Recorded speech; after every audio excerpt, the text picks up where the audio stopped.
තෙරුවන් සරණයි හැම දිනාටම. අදත් අපි අපේ සුපුරුදු දහම් හමුවයි මේ ආරම්භ කරන්නේ. 2020 වර්ෂයේ මේ මාසේ අද 16 වෙනි සෙනසුරාදා ලංකාවේ වෙලාවෙන් උදෑසන 6ට අන්තර්ජාලය ඔස්සේ ස්කයිප් මාධ්‍යයෙන් අපි මේ සදහම් හමුව පවත්වනවා. ඉතින් වෙනද වගේම මේ උතුම් අවස්ථාවට වැඩම කර සිටින ස්වාමීන් වහන්සේලා, මේනින් වහන්සේලා ඇතුළු අපේ කල්යාණ මිත්‍ර පින්වත් හැම දෙනාම අපි තාම ගෞරවයෙන් පිළිගන්නවා. පළමුවෙන්ම මේ උතුම් ශ්‍රී සද්ධර්මය අවබෝධ කරගෙන ලෝක සත්‍යය කෙරෙහි කරුණාවෙන් අප කෙරෙහි කරුණාවෙන් දේශනා කොට වදාළ තථාගත බුදු පියාණන් වහන්සේ ගෞරවයෙන් සිහි කරගෙන নমස්කාර පාඨයේ තුන් වාරයක් කියලා වන්දනා කරමු. නමෝ තස්ස භගවතෝ අරහතෝ සම්මා සම්බුද්දස්ස. නමෝ තස්ස භගවතෝ අරහතෝ සම්මා සම්බුද්දස්ස. නමෝ තස්ස භගවතෝ අරහතෝ සම්මා සම්බුද්දස්ස. සාදු සාදු සාදු. තෙරුවන් සරණයි හැම දිනාටම. අවසරයි හැම දිනාගෙන්ම අපි ඊටා උතුම් කටයුත්තක මේ යෙදී සිටින්නේ. අපිට ලැබිලා තියෙන අවස්ථාව ඉඩකඩ ප්‍රයෝජනෙට අරගෙන අපේ අධ්‍යාත්මික දියුණුවට අදාළ වන්නා වූ සුවිශේෂ කාර්යයක් අප මේ යෙදී සිටින්නේ. විශේෂයෙන් අපේ කුසල් වඩා ගැනීම, ඒ කියන්නේ සීල සමාධි ප්‍රඥා ගුණ වඩා ගැනීමයි අප මේ කරන්නේ. භාවනා කියන්නේ ඒකමයි. අපි දන්නවා භාවනා කියන වචනේ විස්තර කරලා තියෙන්නේ අපේ ධර්මයේ. ආසේවති භාවේති වඩ්ඩේති इति කුසල ධම්මේ භාවනා කියලා. කුසල් ධම් හැටියට අපේ ප්‍රතිපදාව තුල උගන්වන දේවල් ආසේවති ඒ ඇසුරු කිරීම, භාවේති පුහුණු වීම, වඩ්ඩේති ක්‍රමයෙන් වර්ධනය කිරීම, භාවනා කියලා. ඒ අනුව අපි මේ සීල සමාධි ප්‍රඥා කියන නිවන් මාගේ අංග නැත්නම් කුසලතා වර්ධනය කිරීමයි අප මේ කරන්නේ. මේ කාලේ අපිට ඒ සඳහා වඩාත් ඉඩාවකාශ ලැබිච්ච කාලයක් විදිහට අපිට පෙන්වා දෙන්න පුළුවන්. අනිත් පැත්තෙන් මෙය වඩාත් උනන්දු කරවලා තියෙන බොහෝ අයට ජීවිතය පිළිබඳව කිසියම් ආකාරයක ගැඹුරු දැක්මක් ඇති කරන්න මේ වටපිටාව හේතු වෙලා තියෙනවා. සමහර ඇත්තෝ ඒක තේරුම් අරගෙනත් තිබෙනවා. ඒ කියන්නේ මේ ජීවිතයේ අනිත්‍ය අනාත්ම ස්වභාවය, දුක්ඛ ස්වභාවය එක්තරා විදිහක ප්‍රකට කරලා තියෙනවා මේ වාතාවරණය. ඉතින් එවැනි වාතාවරණයක වඩාත් වේගවත්ව කුසල් වැඩිම, සීල සමාධි ප්‍රඥා වැඩිමයි අවශ්‍ය වන්නේ. සීල සමාධි ප්‍රඥා ගුණ වැඩිමටයි භාවනා කියලා කියන්නේ. කුසල් වැඩිවීමට අපි භාවනා කියලා කියනවා. ඉතින් ඒ සඳහා අත්වලක් සපයා ගැනීමක් අප ධර්ම සාකච්ඡාවකින් කරන්නේ.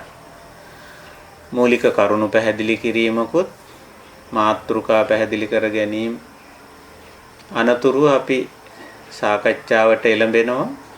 අපි දැනට අප කරගෙන යන්නා වූ කටයුතු, අප කරගෙන යන්නා වූ භාවනා පුහුණුවේ අත්දැකීම්, ඊට අදාළ ගැටලු එකතු කර ගැනීමක්, බෙදා හදා ගැනීමක් අප මේ සදහම් හමුවේදී සිද්ධ කරනවා. ඉතින් අපි විටින් විට මාතෘකා තබා ගන්නවා මේ සඳහා. කලින් අපි විපස්සනා කියන මාතෘකාව ඉදිරියේ තියාගෙන සාකච්ඡා මාලාවක් කරගෙන ආවා. අපි සාකච්ඡා 44ක් පමණ කරලා තිබෙනවා. ඒවා හැම දිනාටම නැවත නැවත ශ්‍රවණය කිරීමේ හැකියාවක් ලැබිලා තියෙනවා. එතනින් පස්සේ අපි පිරිසගේ ඉල්ලීම අනුව ධර්ම සාකච්ඡාව දිගටම යනවා. නමුත් මාතෘකාව වෙනස් මාතෘකාවක් තබා ගත්තා. සප්ත විසුද්ධිය කියන මාතෘකාව. එතකොට විසුද්ධි කියන වචනේත් අපි පැහැදිලි කරගත්ත, තේරුම් කරගත්ත පිරිසිදු බව, නිවැරදි බව ඇති කර ගැනීම. මේ පිරිසිදු බවට, නිවැරදි බවට විසුද්ධි කියනවා. නිවනටත් විසුද්ධි කියනවා. මොකද නිවනට විසුද්ධි කියන්නේ එතන තියෙන්නේ පුද්ගලයාගේ නිවැරදි බවක්, පිරිසිදු බවක්. තවත් විදිහකින් කිව්වොත් පුද්ගල පෞරුෂය නිවැරදි වෙනවා, පිරිසිදු වෙනවා. පෞරුෂය කියන එකෙන් අදහස් කරන්නේ යම් පුද්ගලෙක් තුල ඇති අවබෝධය, පිළිගැනීම, විශ්වාසය ඒක නිවැරදි වෙනවා. විශේෂයෙන් අවබෝධමය පැත්ත. ඊළඟට හැඟීම් පැත්ත, චිත්තාවේග, හැඟීම්, අදහස්, සංකල්පන, සිතුම් පැතුම්, අපේක්ෂා, බලාපොරොත්තු කියලා අපි ඒවට කියන චේතෝ, චිත්ත පැත්ත ඒක පිරිසිදු වෙනවා, නිවැරදි වෙනවා. ඒ වගේම චර්යාත්මක අංශය, කය වචන භාවිත කරන ආකාරය, පුද්ගල සම්බන්ධතා පවත්වන විදිහ, ද්‍රව්‍ය භාණ්ඩ වස්තු පරිහරණය, පරිසරයේ භාවිතා කිරීම, මේ වගේ චර්යාත්මක අංශයක් තිබෙනවා. ඔය චර්යාත්මක අංශේ, චිත්තවේගී අංශේ, බුද්ධිමය අංශේ කියන අංශ තුනේ එකතුව තමයි පෞරුෂයේ හැටියට සලකන්නේ බුදුදහම. එහෙම නැතුව අපි ඇඳ පැළඳගෙන ඉන්න ඇඳුම් පැළඳුම් වල හැඩරුව, ශාරීරික උස මහත අපි දරන තනතුරු ඒවයින් පෞරුෂය මනින්නේ නැහැ බුදුදහම. පෞරුෂීය අංග තුනයි, චර්යාත්මක අංශයයි, චිත්තවේගී අංශයයි, බුද්ධිමය අංශයයි. ඉතින් අංශ තුන නිවැරදි කරන්න, විසුද්ධියටපත් කරන්න, පිරිසිදු කරන්න තමයි ඊට අදාළ මගක් දේශනා කරලා තියෙන්නේ. නිවෙන මග, නිවන් මග. ඒ මාර්ගය දිහා බලපුවාමත් පේනවා එහි ඇතුළත් වෙන්නේ ওই අංශ තුනට අදාළ දේ තමයි. සම්මා දිට්ඨිය අපේ බුද්ධිමය අංශයේ අවබෝධමය පැත්ත පිරිසිදු කිරීමක්, නිවැරදි කිරීමක් තියෙන. ඒක දිට්ඨි විසුද්ධි කියලා කියන්න පුළුවන් අපිට. දිට්ඨි විසුද්ධි. ඊළඟට සම්මා සංකප්ප කියන්නේ, සංකල්ප කියන්නේ අපේ සිතුම් පැතුම්, හැඟීම්, අපේක්ෂා, බලාපොරොත්තු, ප්‍රාර්ථනා ඕවා තමයි. එතකොට සම්මා සංකප්ප කියන්නේ ඒ අනුව චිත්ත විසුද්ධි. අපේ හැඟීම් පැත්ත, සිතවිලි පැත්තේ ඇති වෙන නිවැරදි බව, පිරිසිදු බව. ඊළඟට චර්යාත්මක අංශයට අදාළව සම්මා වාචා, සම්මා කම්මන්ත, සම්මා ආජීව තුනෙන් පෙන්වන්නේ ඒ චර්යාත්මක අංශයේ නිවැරදි බව, පිරිසිදු බව. එතකොට මේ මාර්ගයේ හරියට පෞරුෂය නිවැරදි කරන තැනට මේ පෙළගස්වලා තියෙනවා. ගුණාංග බුදුරජාණන් වහන්සේ මේ මාර්ගයේ දේශනා කරන අවස්ථාවේ ඊට ආධාරක වශයෙන් තවත් සතිය, වීරිය, චිත්ත ඒකාග්‍රතාවයේ වැනි ගුණාංගත් මීට එකතු කරලා දීලා තියෙනවා. සති සමාධි, වායාම, සති සමාධි වැනි ගුණාංග අර ටික කරගන්න ඒවා අවශ්‍යයි. බුද්ධිමය අංශය, චිත්ත වේගී අංශය, චර්යාත්මක අංශය පිරිසිදු කරගන්න, නිවැරදි කරගන්න සිහිය ඕන, උත්සාහය ඕන, හිත එකඟ කරගන්න ඕන. ඒකයි වායාම, සති, සමාධි කියන අංගත් මේ සඳහා එකතු කරලා තියෙන්නේ. එතකොට ආර්ය මාර්ගය දිහා බලපුවාම පැහැදිලිවම මේන් කරන්නේ පුද්ගල පෞරුෂය නිවැරදි තලයකට ගෙනීමක්. උසස් තලයකට ගෙනීමක්. පිරිසිදු කිරීමක්. ඒක අපි සාමාන්‍යයෙන් කිව්වොත් අසුතවා පුතුජන තලයේ සිට සුතවා අරිය ශාවක තලයට රැගෙන එනවා. නැත්තම් සේක කියලා අපි කියනවා. එතනිනුත් නතර වීමක් නැහැ. ඒ මට්ටම සෝතාපන්න තලයට, සකදාගාමි තලයට, අනාගාමි තලයට, අරහත් තලයට. අරහත් තලය අපි අසේක කියලා කියන. භූමි කියලත් ওই වචනය බුදු පියාණන් වහන්සේ සඳහන් කරලා තියෙන භූමි කියලා ඔය මජ්ක්‍ධිම නිකායේ මුලටම ඇතුළත් වෙන සූත්‍රය මූල පරයය දේශනාව කියවලා බැලුවොත් අසුතවා පුතුජන භූමි, සේක භූමිය, අසේක භූමිය කියලා තමයි හඳුන්වලා තියෙන්නේ. ඒ භූමිය කිව්වම සාමාන්‍යයෙන් අදහස් වෙන්නේ නිකන් බිම වගේ එකක්. තලය කිව්වම නිකන් කිසියම් නිකන් මතු පිටක් වගේ අදහස් වුණාට ඒ වචනාර්ථය නෙමෙයි මෙතන ගන්න.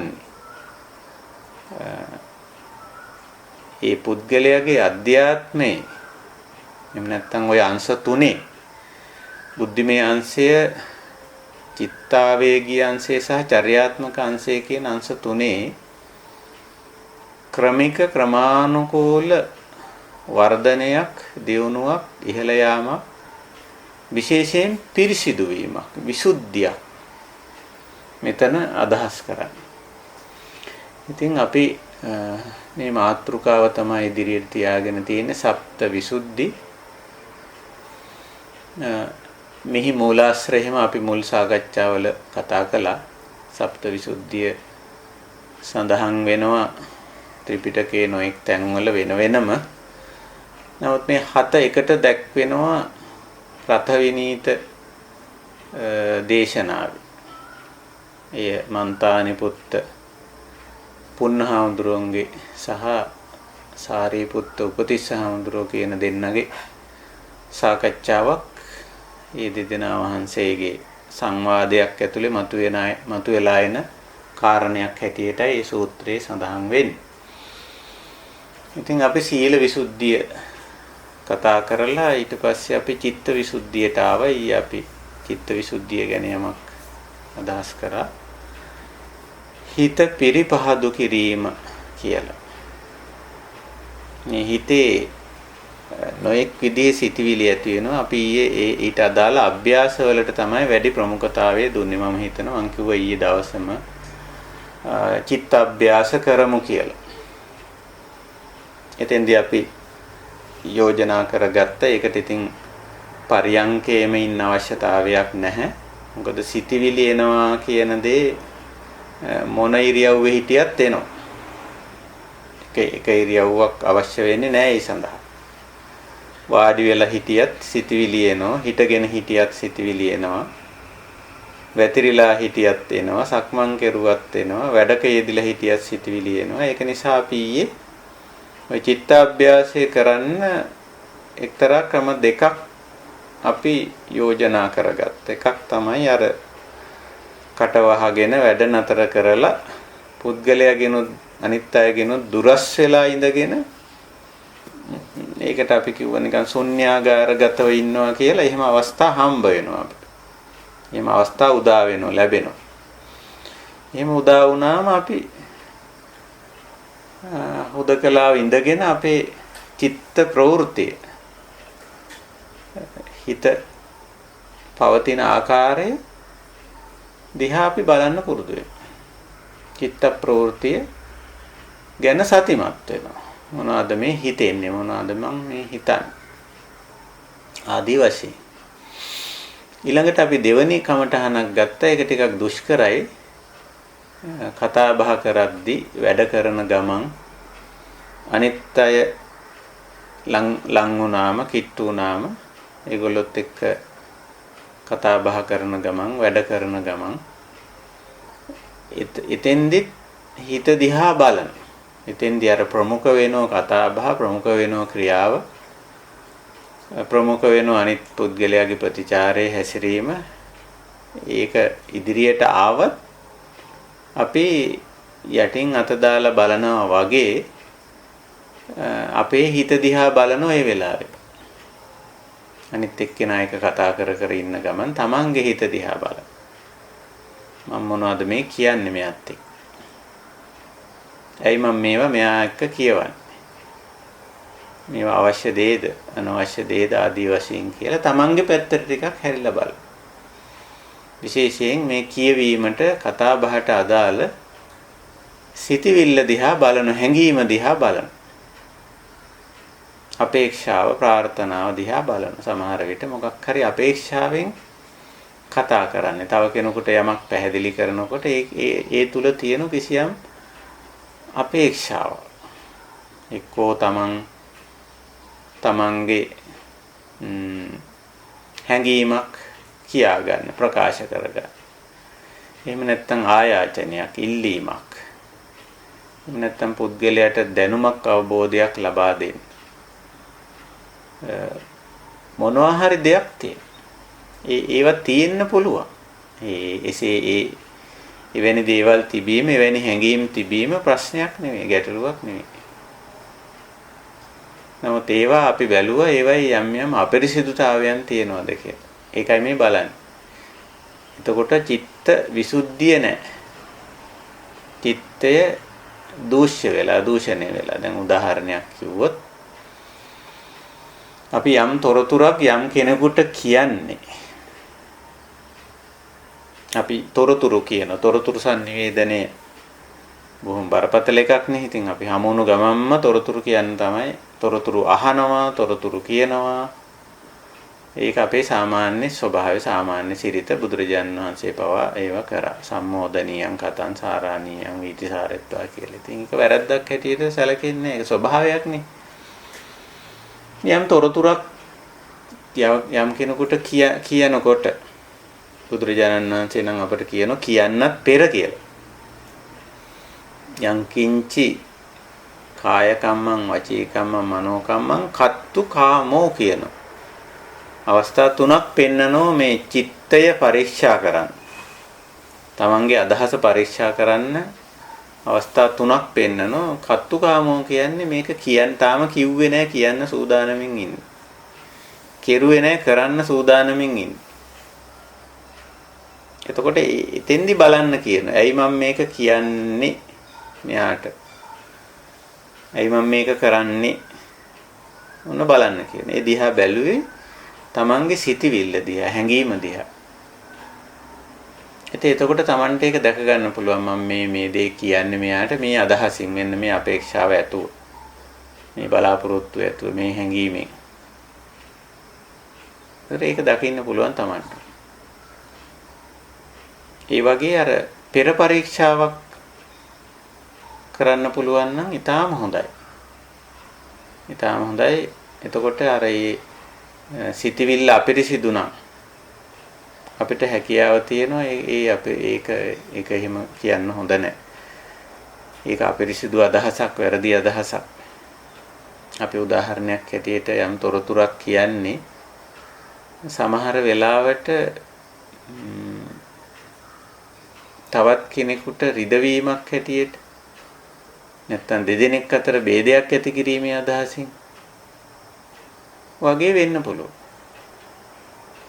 මේ තව කෙනෙකුට ඒ තොරතුර කිව්වම ඒකෙන් සිද්ධ වෙන්නේ ඒ වගේ දෙයක්.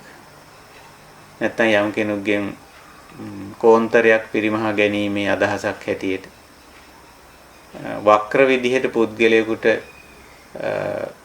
හිරිහැරයක් කිරීමේ අදහසින් වෙන්න පුළුවන් සමහර විට තව කෙනෙකුට මේ තොරතුරක් කියන්නේ. එතකොට අපි චිත්තය අපිරිසුදු වෙලා තියෙන්නේ. කියන්නේ නම් ඇත්ත තමයි. කියන්නේ ඇත්ත කාරණයක්, සත්‍ය සිද්ධියක්. එයා තමයි මේක කිව යුත්තත්. එහෙත් අපි බලනවා ඇයි මම මේක කියන්නේ? ඒ කරුණාවෙන් මෛත්‍රියෙන් ඒ තැනත්තාව ගලවා ගන්නද, ඒ වරදින් මුදව ගන්නද, එහෙම නැත්නම් එයාට දඬුවමක් දී ගන්නද, හිරිහැරයක් කරවන්නද, කොමක් සඳහාද? ඒ වගේ අවස්ථා අපිට දකින්න පුළුවන්. අපේම මේ සිතවිලි වල දැන් මම මේ කියන හුඟක් දේවල් මගේ සිත තුළින් දැකපු දේවල්. මේවා අපි දකින්න ඕනේ.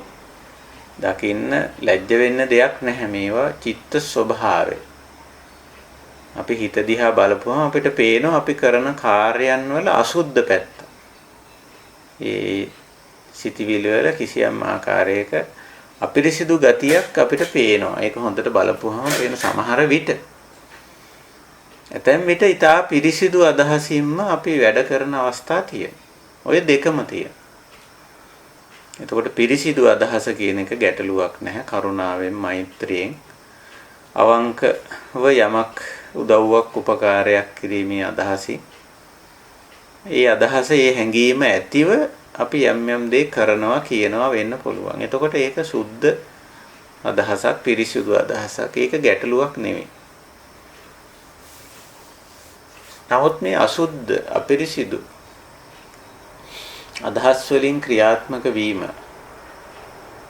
අපි දන්නවා ඒ බුදුරජාන් වහන්සේ දේශනා කළාම තියෙනවා මේ පදුට්ඨේන මනසා භාසතිවා කරෝතිවා ධම්මපදේ ධම්මකුද්දකනිකායේ ධම්මපද පාළියේ ආරම්භ වෙන ගාථාව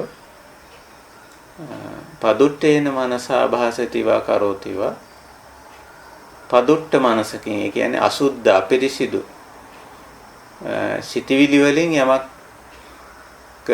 කරොත් කීවෝ භාසතිවා කරෝතිවා කරන්නේ නම් හෝ කියන්නේ නම් තතෝ එතෙන් සිට නම් ඔහු කරා ඒ කියන්නේ ඒ කරන කියන පුද්ගලයා කරා දුක්ඛං අනු ඒති නේ දුක්ඛමන් වේති දුක ඔහු කරා එන්න පටන් ගන්නවා. ඒ නිසයි මේ අසුද්ධ අපිරිසිදු අදහසින් පදුට්ට චිත්තයෙන් දූෂිත වූ හිතින් යමක් කරන්න එපා කියන්න එපා කියලා මේ අපේ ධර්මයේ උගන්වනවා. මොකද අපේ ධර්මයේ ඉලක්කය දුකෙන් මිදී.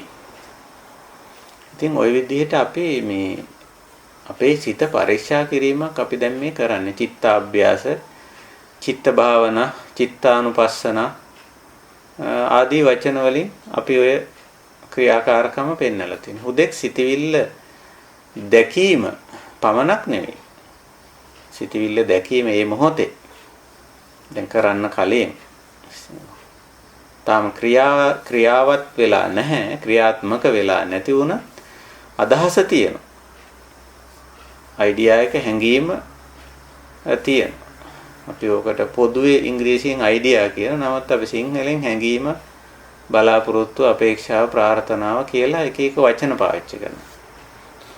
ඒක ඊට වැඩිය සියුම් විදිහට විග්‍රහ වෙනවා අපේ වචනවල. වචන කීපයක් අපි පාවිච්චි කරනවා. හැඟීම කියනවා, අදහස කියනවා, අපේක්ෂාව කියනවා, බලාපොරොත්තුව කියනවා, ප්‍රාර්ථනාව කියනවා. ඉතින් අන්න ඒක දිහා මේ බලන්න. ඒ තුල තියෙනවද කිසියම් අපිරිසිදු බවක්. එතකොට අපේ චිත්තය අපිරිසිදු වෙලා චිත්ත විසුද්ධිය එතන නැහැ. ඉතින් එවැනි අසුද්ධ අපිරිසිදු චිත්තයගෙන් කරන්නා වූ කියන්නා වූ දේ අර විදියට දුක පමුණවන Tamanට විතරක් නෙවෙයි. අනිකාටත් එසේම දුක පමුණවනවා. ඉතින් ওই විදිහට අපි චිත්තාභ්‍යාස කරන්න ඊයේ අපි යොමු වුණා. මේ අපේ ඉලක්කය අභ්‍යාස කිරීම භාවනාව. ඉතින් මගෙන් එක අහපු ප්‍රශ්නත් මම මෙතෙන්දී ලං කරගන්න කැමතියි. ඉතින් එක යෝගී කෙනෙක් මට කිව්වා මේ සිතවිලි දිහා බලනකොට අපිරිසිදු සිතවිලි එන බව පැහැදිලි කියලා. ඒ කියන්නේ එහෙම වෙනවා කියලා. එතකොට වෙන්නේ ඇයි? ඒක අපේ වැරද්දක්ද නැත්නම් අපේ කර්ම ශක්තියද මොකද්ද කියලා මගෙන් ඇහුවා. ඉතින් මම ඊට අදාළ ප්‍රශ්නේ යෝගියට පැහැදිලි කළා. නමුත් මට හිතුණා ඒක අපි මේ පොදු සාකච්ඡාවේදී ඉදිරිපත් කරගන්න එක හොඳයි කියලා. ඉතින් අපිට මේ සිතිවිලි ඇතිවීම, චේතනා පහළ වීම, නැත්නම් අපි වට සංකාර කියලාත් කියනවනේ.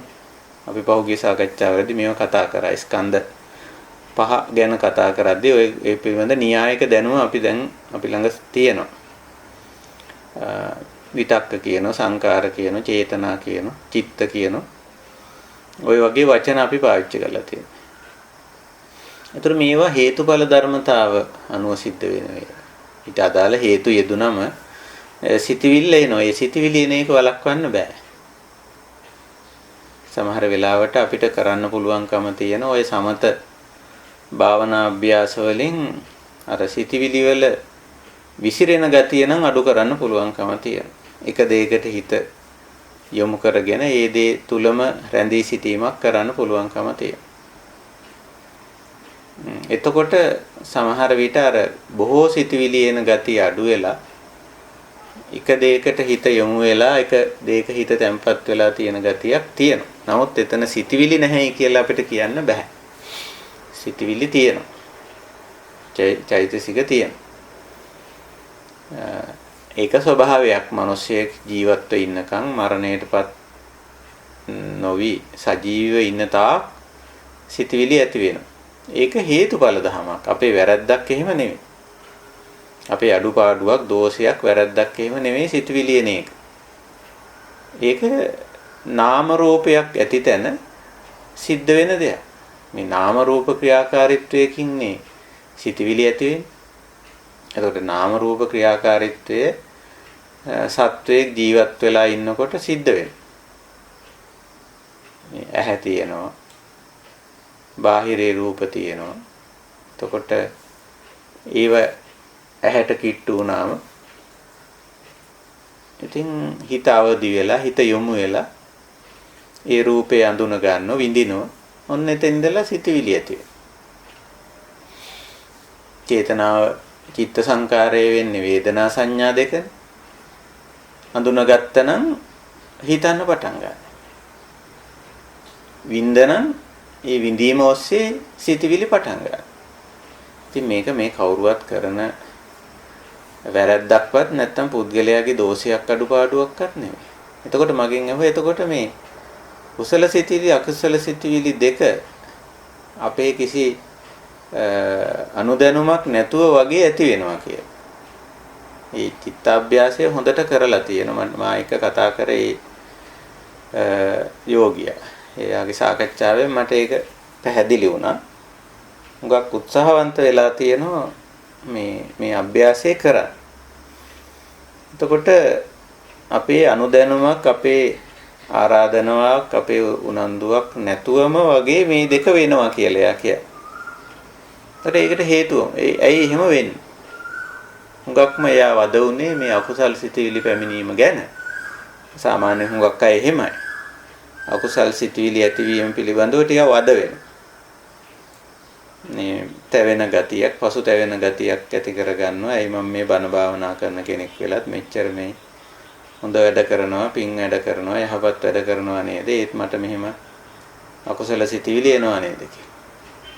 ඇත්තට මේක මේ අච්චයන් කියන වචනේ පාවිච්චි කරලා තියෙන බුදුරජාණන් වහන්සේ මේ සිතිවිල්ල පැමිණීම අච්චයන් කියනකොට ඒකේ පෙන්වන්නේ මේ අපේ අනුදැනුම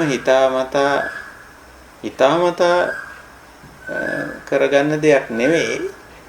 මෙතන තියෙන කිසියම් ආකාරයක අතපසු වීමක් වගේ දෙයක්. ඒ මොකද්ද මේ ප්‍රධාන වශයෙන් මේ සතිය අඩු වෙලා අපි ළඟ තියෙන තණ්හාව හෝ අවිද්‍යාව ඔතෙන්ට පනිනවා. ඔය සිතිවිලි ජනනය කරන අවස්ථාවට අර දෙකෙන් එකක් පනිනවා. ඒ දෙක තාම ශේෂ මාත්‍ර වශයෙන් තියෙනවනේ. අපේ කාමාශාවයි අවිද්‍යාවයි. කාමාශාව කියන එකත් ගාක් අය කාමාශාව කිව්ව ගමන්ම නිකන් හරි කැත දෙයක් වගේ තමයි කතා කරන්නේ. ඒ කියන්නේ හිතන්න පුරුදු වෙලා තියෙනවා. මම දන්නේ ඒක මොන හේතුවක් නිසා ඒක එහෙම හිතනවද කියලා. ඒක එහෙම හිතන්න පුරුදු කරලා තියෙනවා. කාමාශාව කිව්වා මහා කැත දෙයක් වගේ. කාමාශාව කියන්නේ ස්වභාවික දෙයක්. එක්තරා ස්වභාවික සංසිද්ධියක්. කාම කියන්නේ කැමැත්තටනේ. කැමැත්ත. ඉතින් මේ ඉන්ද්‍රිය පහට අදාළ අරමුණු විඳ ගැනීමේ කැමැත්තක් මනසේ තියෙනවා.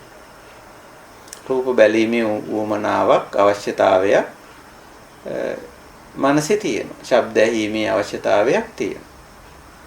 ගන්ධ සුවඳ විඳීමේ අවශ්‍යතාවයක්, රස විඳීමේ අවශ්‍යතාවයක්, පහස විඳීමේ අවශ්‍යතාවයක් මනසේ තියෙනවා. ඒ විතරක් නෙවෙයි නොඑක් දේවල් දැන අවබෝධ කර ගැනීමේ අවශ්‍යතාවය පවා මනසේ තියෙනවා. ඉතින් ඕක මේ මානසික ස්වභාවයක් මිසක මේ කාමාශාව කියන එක එහෙම මේ මහා බරපතල නරක දෙයක් නෙවෙයි. ඒක ස්වභාවික දෙයක් කාමාශාව. එතකොට මේ කාමාශාව ක්‍රියාත්මක වෙන අවස්ථාවේ ඒකට අදාළව කිසියම් ආකාරයක බාධාකාරී ස්වභාවයක් මතුවනවා.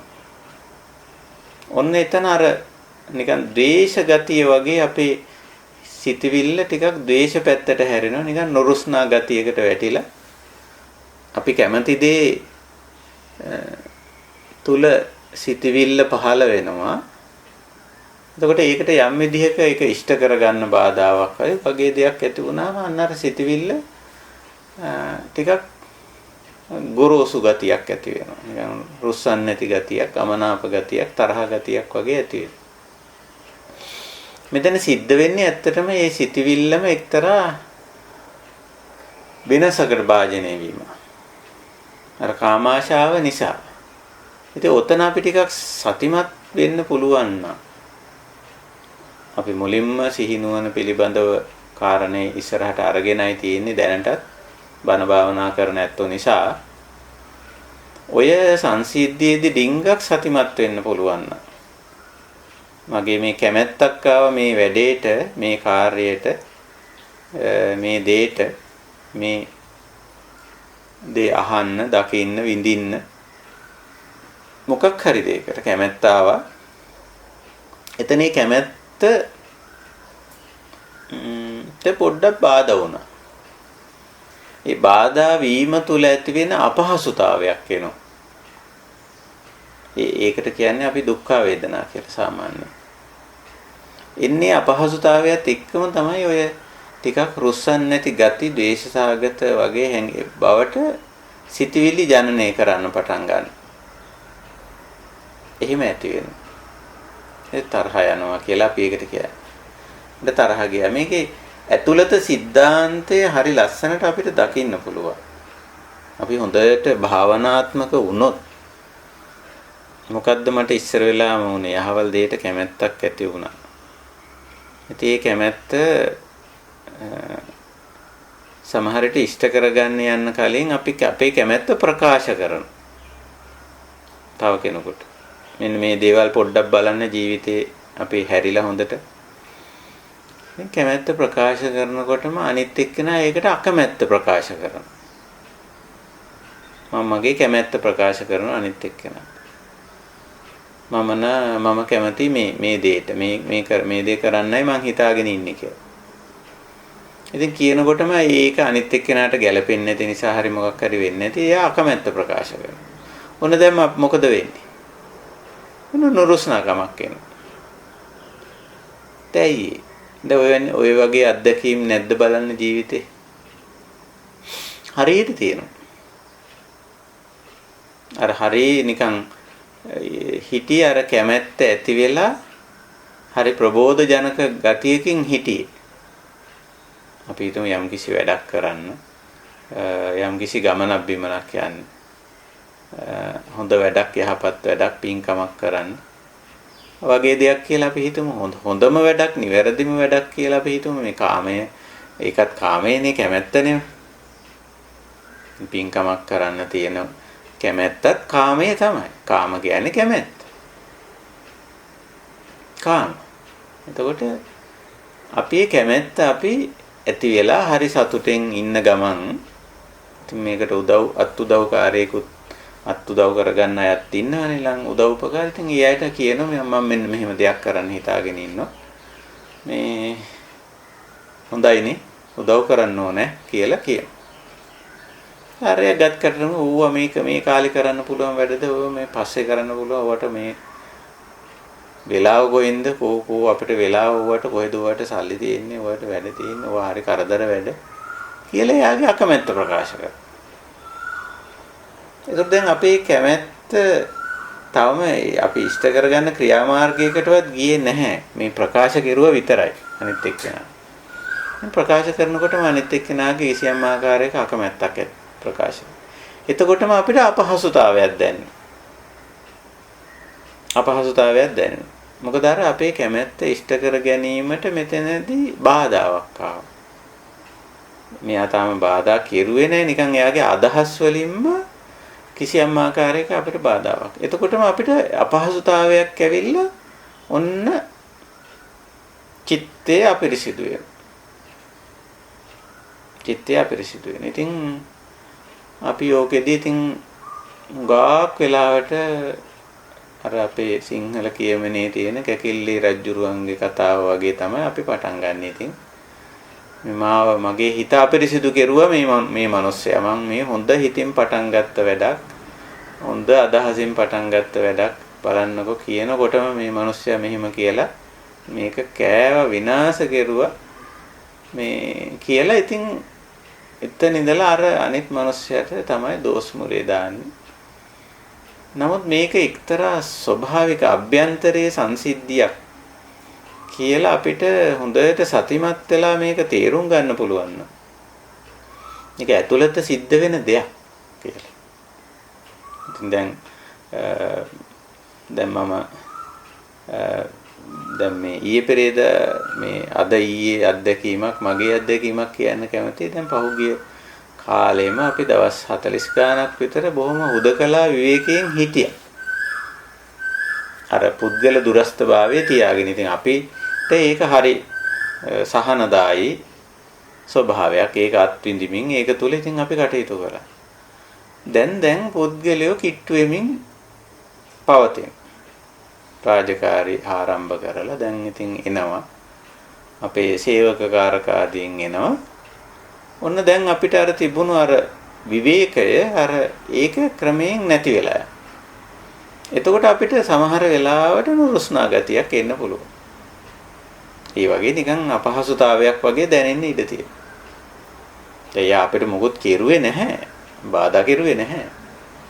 නමුත් ඇතුළත අපි විඳගෙන හිටපු ඒ විවේකී ගතිය ඒක අපේ කැමැත්ත අපේ කාමයේ වෙලා කැමැති විවේකයෙන් ඉන්න.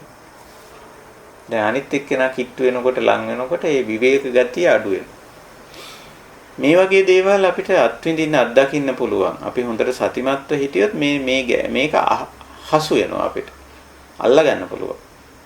මොකද්ද මේ ඇතුලේ වෙන දේ? ඉතින් අපි මේක ඇතුලේ ප්‍රශ්නයක්. ඇතුලේ ප්‍රශ්නයක්ම නෙවෙයි. මේක ප්‍රශ්නයක් කියන්න මම කැමති නැහැ. ඒක ඇතුලේ වෙන යම්කිසි සංසිද්ධියක්. අපේ කාමයේ අපේ කැමැත්ත ඉෂ්ට නොවන තැනදී මේ අපහසුතාවය ඇති වෙනවා. එක්කෝ රුස්සන් නැති ගතිය, තරහය, අමනාපය, නැත්නම් දුක, නැත්නම් ඊර්ෂ්‍යාව වගේ දේ තුලත් සිද්ධ වෙන්නේ බොහෝ වෙලාවට තියෙන්නේ එහෙම ලක්ෂණයක්. තමන් කැමති දේ ඉෂ්ට නොවීම, තමන් අපේක්ෂා කරන මට්ටමින් යමක් පවත්වා ගත නොහැකි වීම වගේ දෙයක් ඒ තුලත් අපිට දැක ගන්න පුළුවන්.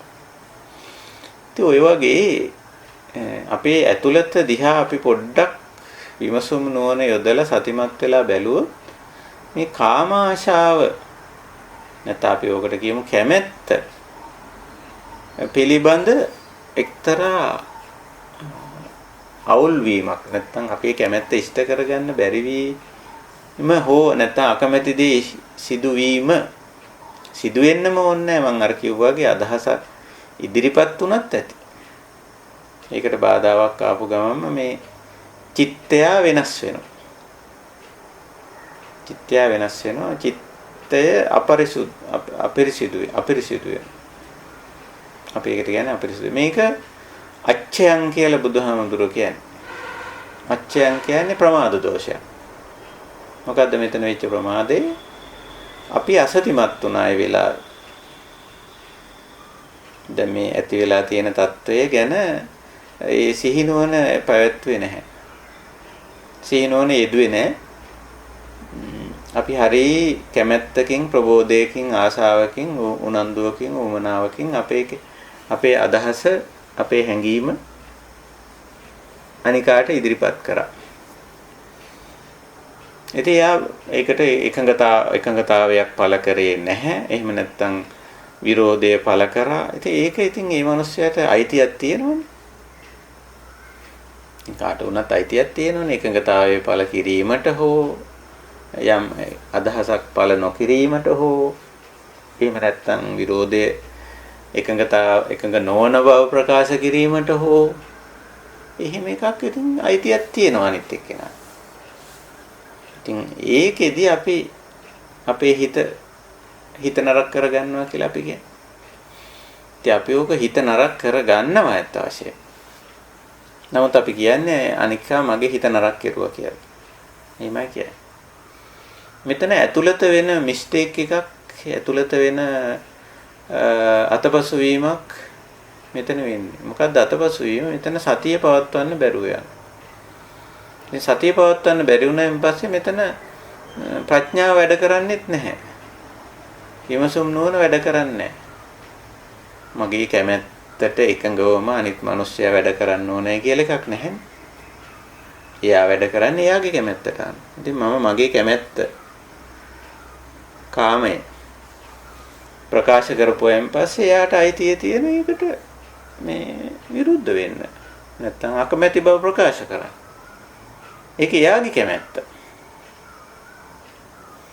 ඉතින් ඕක අපි අවබෝධ කරගෙන හිටියනම් ඔතන අර චිත්තය අපිරිසිදු වෙන්න අවශ්‍යතාවයක් නැහැ. අපි එතන සිහිනුවන යෙදුනේ නැති නිසා ඒ නැති නිසාවෙන් තමයි අපිට ඔය නුරුස්නාකම ඇවිල්ලා නැත්නම් දුක ඇති වෙලා තරහ ඇති වෙලා ඔන්න චිත්තය අපිරිසිදු වෙන්නේ ඒකයි. ඔය වගේ. ඉතින් සිත අපිරිසිදු වීම කියන එක මේ ද්වේෂයට, අමනාපයට, වෛරයට, ක්‍රෝධයට වැටීම විතරක් නෙවෙයි රාගයට වැටීමත් සිත අපිරිසිදු වීම. ඉතින් අපි හිතමු ඔය අපේ අදහස, අපේ කාමයේ කැමැත්ත අනිත් එක්කෙනාට ප්‍රකාශ කරපු ගමන් එයා එක හෙලාම මේකට එකඟ වුණා කියලා. එතකොට මොකද වෙන්නේ? එතකොට අර ද්වේෂය වෙනුවට රාගය ඇති වෙනවා. ඒ මිනිස්සයා එක්ක ඉතින් ඊට වැඩි කෙනෙක් නැහැ දැන් මේ එතනින් පස්සේ. ඇයි? තමන්ගේ කැමැත්ත එක හෙලා අනුමත කර එක හෙලා මේකට එකඟ වුණා. මේකට සහයෝගය දක්වනවා, උදව් වෙනවා, උපකාර වෙනවා. ඉතින් ඊට පස්සේ අර බැඳීම අර තද හැඟීමක් අර මිනිස්සයා කෙරෙහි ඇති වෙනවා. තද හැඟීමක් ඇති වෙනවා. ඒකත් චිත්තයේ අපිරිසිදු වීමක්මයි. මේක අපි හොඳට තේරුම් ගන්න ඕන කාරණයක්. අපි හිතන්නේ අර බාධා අකමැත්ත ප්‍රකාශ කිරීම නිසා ඇති වුණු මේ දේ තමයි චිත්තය අපිරිසිදු නේ. කැමැත්ත ප්‍රකාශ කරායින් පස්සේ ඇති වෙන අර දැඩි රාගසිත බැඳීම. ඒකත් එසේම චිත්තය අපිරිසිදු වීමක්මයි. චිත්ත විසුද්ධියක් එතනත් නැහැ. ඇයි? එතනත් අපි අසතිමත් වෙලා. එතන අපි තේරුම් ගන්න ඕනේ එයත් මේකට කැමතියි. එයත් මේකට මනාප වෙලා තියෙන්නේ. අවංකව හෝ අංකව හෝ සමහර උතින් යම් දෙයකට මනාප වෙනෝනේ වංකව. ඉතින් වංකව මනාප වෙන්නත් පුළුවන්, අවංකව මනාප වෙන්නත් පුළුවන්. කොහොම නමුත් Taman එතන සතිමත් වෙන්න ඕන. මේ මනාපය අපේ කාමයට, අපේ කැමැත්තට මනාප වුණා කියලා එතන අපිට විශේෂයෙන් තව පුද්ගලයෙක් එක්ක බැඳීමක්, රාග සිතක් ඇති කරගන්න අවශ්‍ය නැහැ. එහෙම ඇති කරගත්තොත් එතන චිත්තය අපිරිසිදු වෙලා තියෙන්නේ. ඉතින් ওই විදිහට අපේ අදහස් වලට, වැඩවලට, සංකල්පනාවලට මනාප අමනාප පළ වෙන අවස්ථා තිබෙනවා. එහෙම තියෙනවා. සමහර දේවල් කරගෙන යද්දි පටන් ගත්තයින් පස්සේ බාධා සහ සහයෝගයන් එතන ඉඳලා ලැබෙන්නේ. එතකොටත් ওই මනාප අමනාප දෙක ඇති වෙනවා. බාධා ඇති වුණොත් ඒ පිළිබඳව අමනාප, සහයෝගයන් ලැබෙනකොට මනාප ඇති වෙලා ඉතින් අපි ගැටීම් සහ ඇලීම් පැත්තට වැටෙනව දන්නේව නැතුව. දැන් හිත ගැටෙනව එක පිරිසක්, එක කෙනෙක්, එක ස්වභාවයක්, එක දෙයක් එක්ක. හිත ඇලෙනව තවත් දෙයක්, තවත් කෙනෙක්, තවත් ස්වභාවයක් සමග. උපකාරක ධර්මයේ එක්ක ඇලෙන ගතියක් තියෙනවා. බාධකයේ සමග ගැටෙන ස්වභාවයක් තියෙනවා. මේවා අපි මේ දකින්න ඕන. ඇත්තටම භාවනාත්මක වුණාම දකින්න ඕන. ඒක තමයි මේ චිත්තය දකින්නවා කියලා කියන්නේ. ඉතින් ওই විදිහට ওই දෙක දකින්න උත්සාහ කිරීම අපි ඊයේ සාකච්ඡා කළේ ওই කාරණා ටික චිත්තාභ්‍යාස කරමු කියලා අපි යෝජනා කරගත්තා. ඇත්තටම හුඟක් කරලා තියෙන බව පේනවා. මේ ප්‍රශ්නේ මගෙන් යෝගියා අහපු ප්‍රශ්නේ තමයි මම ඒ ඔස්සේ තමයි මේ සාකච්ඡාව මේ දක්වා ගෙනාවේ. ඉතින් මෙසේ සිත අපිරිසිදු වීම හෝ පිරිසිදු වීම තමන්ගේ වැරැද්දක් හැටියට පටව ගන්න එපා. පටව ගන්න අවශ්‍ය නැහැ. මොකක් අය මේක පටව ගන්න. ඒක තවත් වැරැද්දක් වෙනවා ඊළඟට. නෑ මේක දකින්න නිතරම හේතුඵල ධර්මතාවයක් හැටියට. එතන තමන් සිහිනුවන යෙදුවේ නැති නිසා මේ මනාපය ඇති වුණා, අමනාපය ඇති වුණා. හිත පිරිසිදු වුණා හෝ දෙකම අපිරිසිදු වුණා. මනාපය ඇති වුණත්, අමනාපය ඇති වුණත් වෙන්නේ අපිරිසිදු වීමක් තමයි. ඉතින් මේ මනාප අමනාප දෙක ගැන නැවත මනාප හෝ අමනාප වෙන්න ඕනෙත් නෑ. එතකොටත් වෙන්නේ ආයි වටේක දෙවෙනි වටේකින් අපිරිසිදුයි. එහෙම අවශ්‍ය නැහැ. අපි එතන සිහිනුවන පැවැත්වුවොත් අපිට තේරෙනවා අපි යමක් යෝජනා කරද්දී, අදහසක් ඉදිරිපත් කරද්දී කෙනෙක් ඒකට එකඟ වෙන්නත් පුළුවන්, එකඟ නොවෙන්නත් පුළුවන්. ඒක ඉතින් ලෝක ස්වභාවයනේ. ඊළඟට අපි යමක් කරගෙන යද්දී කෙනෙක් බාධා කරන්නත් පුළුවන්, කෙනෙක් උදව් කරන්නත් පුළුවන්. ඉතින් ඒකත් ලෝක ස්වභාවයනේ. ඕක අල්ලගෙන අපි ඇලෙන්නවත් ගැටෙන්නවත් අවශ්‍ය නැහැ. කියන්නේ හිත අපිරිසිදු කරගන්න ඕමනාවක් නැහැ. මේක ලෝක ස්වභාවය කියලා ටිකක් අපි කිව්වා. අද අපි කතා කරන්නේ ටිකක් මේ චිත්ත විසුද්ධිය කොහොමද මේ අපිරිසිදු දේ පිරිසිදු කරගන්නේ කියන එක ගැන කියලා. ඊයේ අපි කිව්වේ මේ සිතවිලි දකින්න උත්සාහ කරන්න කියලා.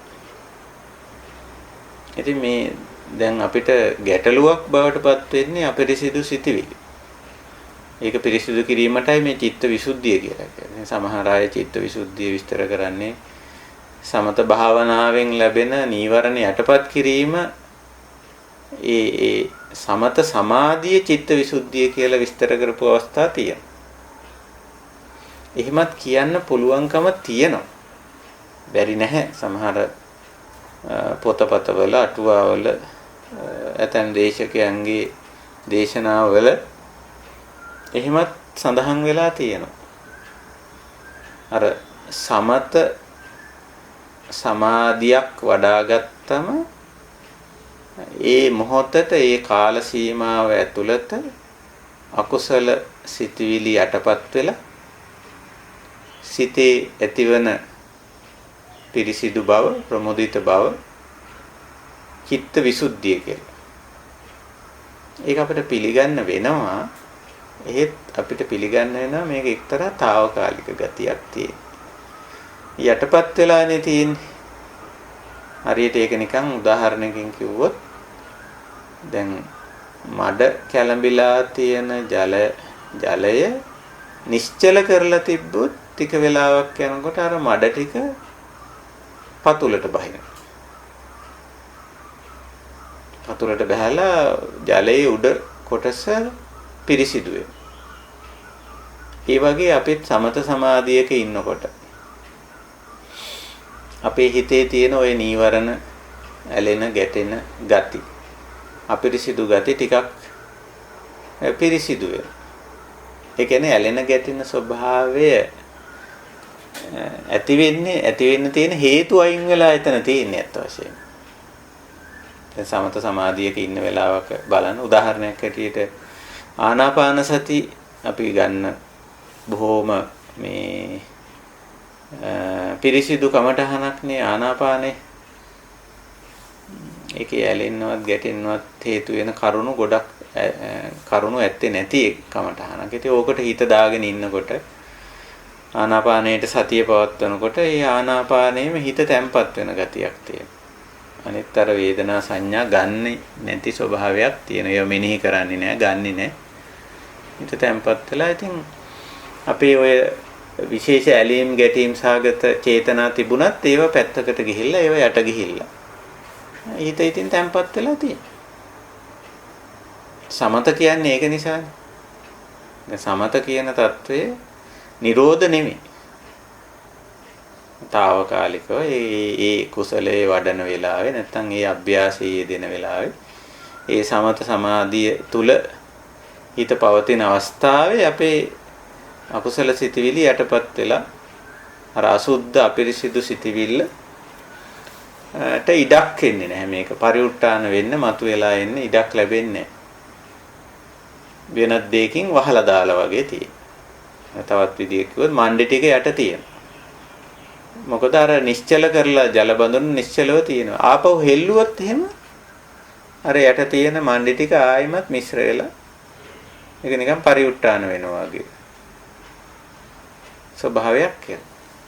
ඉතින් අර තැම්පත් වෙලා මණ්ඩි යට බැහැලා තියෙන අවස්ථාව නැත්තම් සමත සමාධියකින් නීවරණ යටපත් වෙලා තියෙන අවස්ථාව චිත්ත විසුද්ධිය කියලා කියන්න අපේ සම්ප්‍රදායේ උනන්දු වෙලා තියෙනවා. මොකද මම ඕක කියන්න හේතුව මේ සප්ත විසුද්ධිය ගැන තව බොහෝ අය විස්තර නැත්තම් දේශනා කරලා තියෙනවා. නැතුව නෙමෙයි මේ වගේ විස්තර කරලා තියෙන්නේ බුද්ධ කාලේ ඉඳලා.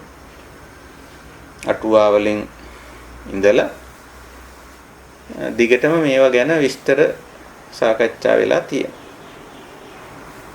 මේ විසුද්ධි මාර්ගයට ගියත් මේක ගැන විස්තර අපට හමු වෙනවා. තවත් නොඑක් දේශකයන්ගේ දේශනාවල විස්තර හමු වෙනවා. සමහර අය චිත්ත විසුද්ධිය හැටියට සලකන මෙන්න මේ සමතය වැඩිමින් සමත භාවනා වැඩිමින් පුද්ගලයා තුළ ඇති වෙන ඒ తాවකාලික පිරිසුදු භාවය චිත්ත විසුද්ධිය හැටියට සලකලා තියෙනවා. හැබැයි ඒක වටිනවා. ඒක හොඳයි. ඒක නරකයි කියනවා නෙමෙයි. ඒ නිසා සමත භාවනා වැඩිම නතර කරන්න එපා. ඉතින් ඒක හොඳයි. හොඳ දෙයක්. අර කැළඹිලා තියෙන ජලයේ උඩ ටිකවත් නිසල වෙලා පිරිසිදු වෙනවා නම් හොඳයි නේ. ඒක ඉතින් සාපේක්ෂව නරකයි කියන්න බෑනේ අපිට. ටික කාලයකට ටික මොහොතකට නමුත් මේ හිත පිරිසිදු වෙලා අකුසල් සිතුවිලි යටපත් වෙලා හිත එහෙම පවතින එක කොච්චර හොඳද? හොඳ දෙයක්. නිසා සමතේ වැඩිම බුදුදහමෙත් ඉතින් අනුමතයි. එහෙත් අපිට කියන්නේ බුදුරජාණන් වහන්සේ අර මණ්ඩි ටික දිහා පොඩ්ඩක් බලන්න ඕන. මේකේ මණ්ඩි තියෙනවා කියලා කියන්නේ මේක සම්පූර්ණ පිරිසිදු නැහැ. ඒක යට තියෙනවා. කොයි වෙලාවෙ නමුත් ඕක කැළඹෙන්න පුළුවන්කම තියෙනවා මණ්ඩි ටික තියෙනකන්. එහෙනම් ඒක අයින් කරන්න ඕනේ. මේ මණ්ඩි වැහැලා තියෙන එකට සාමාන්‍යයෙන් කියන්නේ අනුසය කියලා. අනුසය කියලා. ඉතින් අනුසය මට්ටමින් ඒවා තියෙනකන් චිත්ත විසුද්ධිය පරිපූර්ණයි කියලා අපි පිළිගන්න බෑ. පිළිගන්නේ නෑ අපි. පිළිගන්නේ ඒක නිසා එතෙන්දී විදර්ශනාවට හැරෙන්න වෙනවා. විදර්ශනාවට හැරෙනවා කිව්ව ගමන් හුඟක් අය ඉතින් අනිත්‍ය දුක්ඛ අනාත්ම කියලා තමයි කියන්නේ. ඒක වැරද්දක් නැහැ. ඒක හරියද? උනා ටිකක් මේක නිකන් විමසුම් නොවන යොදලා මේකේ යථා ස්වභාවය තේරුම් ගැනීම. හේතුඵල ධර්මානුකූලව යමක් අවබෝධ කර ගැනීම. එහෙමයි. ඉතින් එතකොට මේ චිත්තය අපිරිසිදු වෙන ගතිය අඩු වෙනවා. අර සමත తాවකාලිකව වෙනවට වඩා අපිට අවශ්‍ය වෙන්නේ මේක හොඳ සිහිනුවණක් යොදලා මෙතෙන්ට. කාරණේ මනවින් තේරුම් අරගෙන ඒ හරහා හිත එවැනි කිසිදු අවස්ථාවක හිත අපිරිසිදු වීමේ වැඩපිළිවෙලෙන් මිදෙන්න. දැන් මම අර කියපු උදාහරණේ අපේ කාමයක් අපේ කැමැත්තක් අපි අනිකාට කියන අවස්ථාවේ මම ඒකයි කිව්වේ යාට විරුද්ධ වෙන්න අයිතියක් තියෙනවා. ගෙවල් දොරවල් වල බලන්න ඕක වෙන්නේ නැද්ද කියලා. මේ ගුහ නැත්තම් අපි කියන්නේ සාමූහික ජීවිතයක් අපි ගත කරනවා.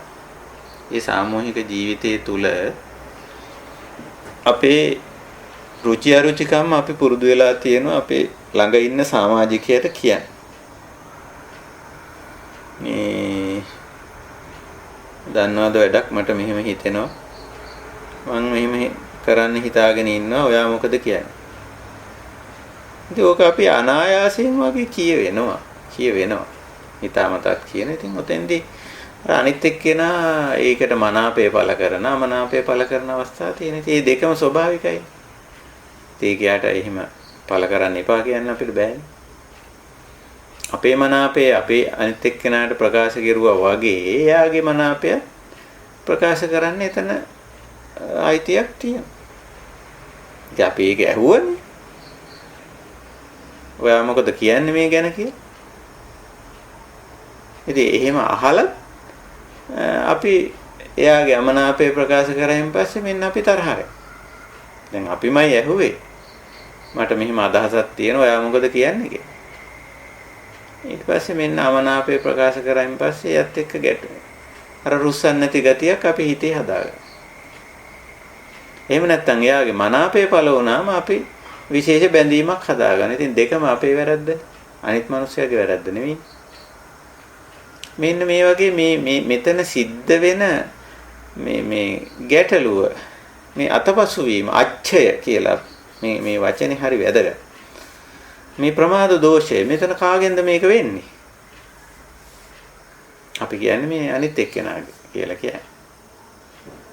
අනිත් එක්කෙනාගේ පැත්ත තමයි බලන්නේ ඉතින්. නැහැ මෙතන ප්‍රමාද දෝෂය වෙන්නේ අපේ පැත්තෙන්. අපි නුවණ මෙහෙवला නැහැ. හේතුඵල ධර්මානුකූලව මේක ටිකක් හිතලා නැහැ. එහෙම නැතුව අපි චිත්තය අපිරිසිදු කරගන්න. ඉතින් එහෙම අවශ්‍යතාවයක් මෙතන ඇත්තටම නැහැ. ඉතින් අපි ඔන්නෝකයි උතන සිහිනුවන පවත්වමු අපි ටිකක් මේ වගේ අවස්ථා එළඹෙනවා. අපිට කියන්න බෑ ඒක වර්තමාන මොහොතේ එවැනි තත්ත්වයක් නිසා හිත අපිරිසිදු වෙනවා. ඒ වගේ දේවල්. කාමය නිසා. ඊළඟට තව එකක් තමයි අවිද්‍යාව. අපේ අනවබෝධය නිසා අපේ චිත්තය අපිරිසිදු වෙනවා. සිත අපිරිසිදු වෙනවා. තණ්හාව අවිද්‍යාව කියලා දෙක අපි ওই දෙකට කියන්නේ මේ කාමාශාවට. ඉතින් කැමැත්තට මනාපයට රුචියට එහෙම දේවල් ඇති වෙන. ඒකට ඉතින් කාමාශාව කියන, තණ්හාව කියන, කාම තෘෂ්ණාව ආදී වශයෙන් එක එක වචන කියන. ඒක නිසා ඒකට මනාපමනාප පළවීමේ නිසා උතන හිත අපිරිසිදු වීමක් වෙනවා. අනිත් එක අවිද්‍යාව. අපි මේවා ගැන හොඳ හරි පැහැදිලි අවබෝධයක් නෑ. අවිද්‍යාව කියන්නේ මම ඒ උදාහරණ කියන්නම් තේරුම් ගන්න. දැන් සමහර දේවල් අපි කරනකොට කියනකොට අපි ඒව ගැන නිත්‍ය සංඥාවක් ඇති කරගෙන තියෙනවා. නිත්‍ය සංඥාව. ඒ කියන්නේ මේව වෙනස් වෙන්නේ නැහැ. ස්ථිරව දිගටම පවතී, මේ විදිහටම පවතී කියන අදහස. ඒ ද්‍රව්‍ය භාණ්ඩ වස්තු සම්බන්ධයටත් වැඩිය මේ පුද්ගල සම්බන්ධතාවල මේ නිත්‍ය සංඥාව අපි තියාගෙන තියෙනවා.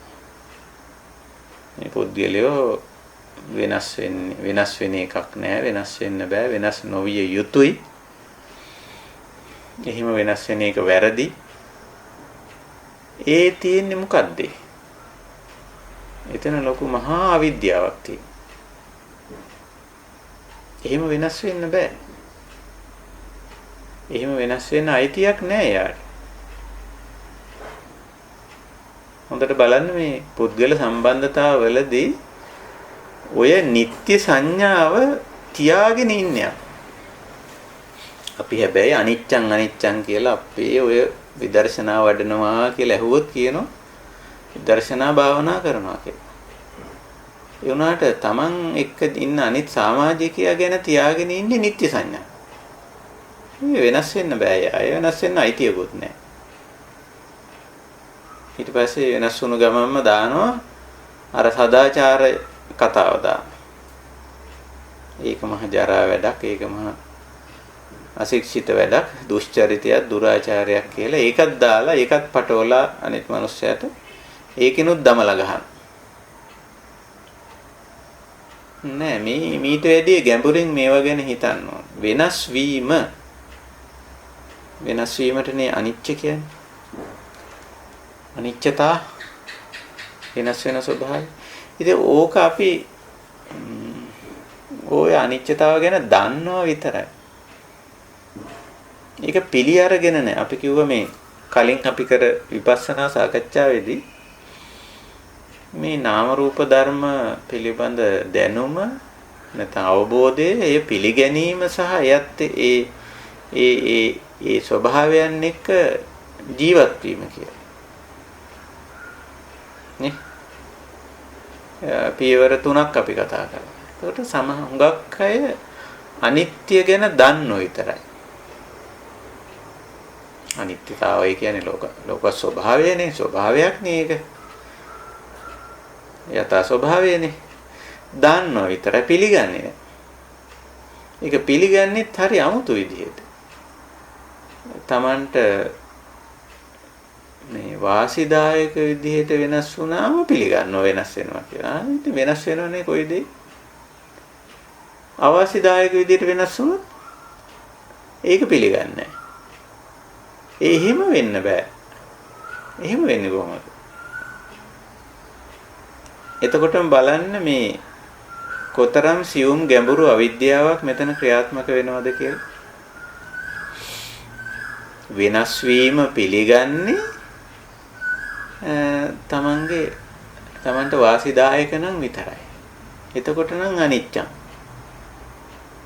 අවාසිදායක නම් එතකොට අනිච්චං නෙමෙයි. එතකොට නිච්චං පැත්තේ තමයි කතාව. එහෙම බෑ. එහෙම වෙනස් වෙන්න බෑ. එහෙම වෙනස් වෙන්නේ කොහොමද? ඔන්නතෙන්දි චිත්තය අපිරිසිදු වෙනවා. ඇයි අපිරිසිදුනේ? මේ අවිද්‍යාව නිසා. තර වෙනස් වීම කියන එක ගැඹුරින් තේරුම් අරන් නැහැ. වෙනස් නොවි තියෙනකන් අපිට මනාපාකාරයෙන් පවතිනකන් ඉතින් අපි සංසුන් කියලා කියන. එතකොට අර තියෙන්නේ අර සමත ලක්ෂණේ තියෙන. අන්න වෙනස් වුණාද? ඒ වෙනස් වුණු ගමන් ඇවිස්සෙනවා.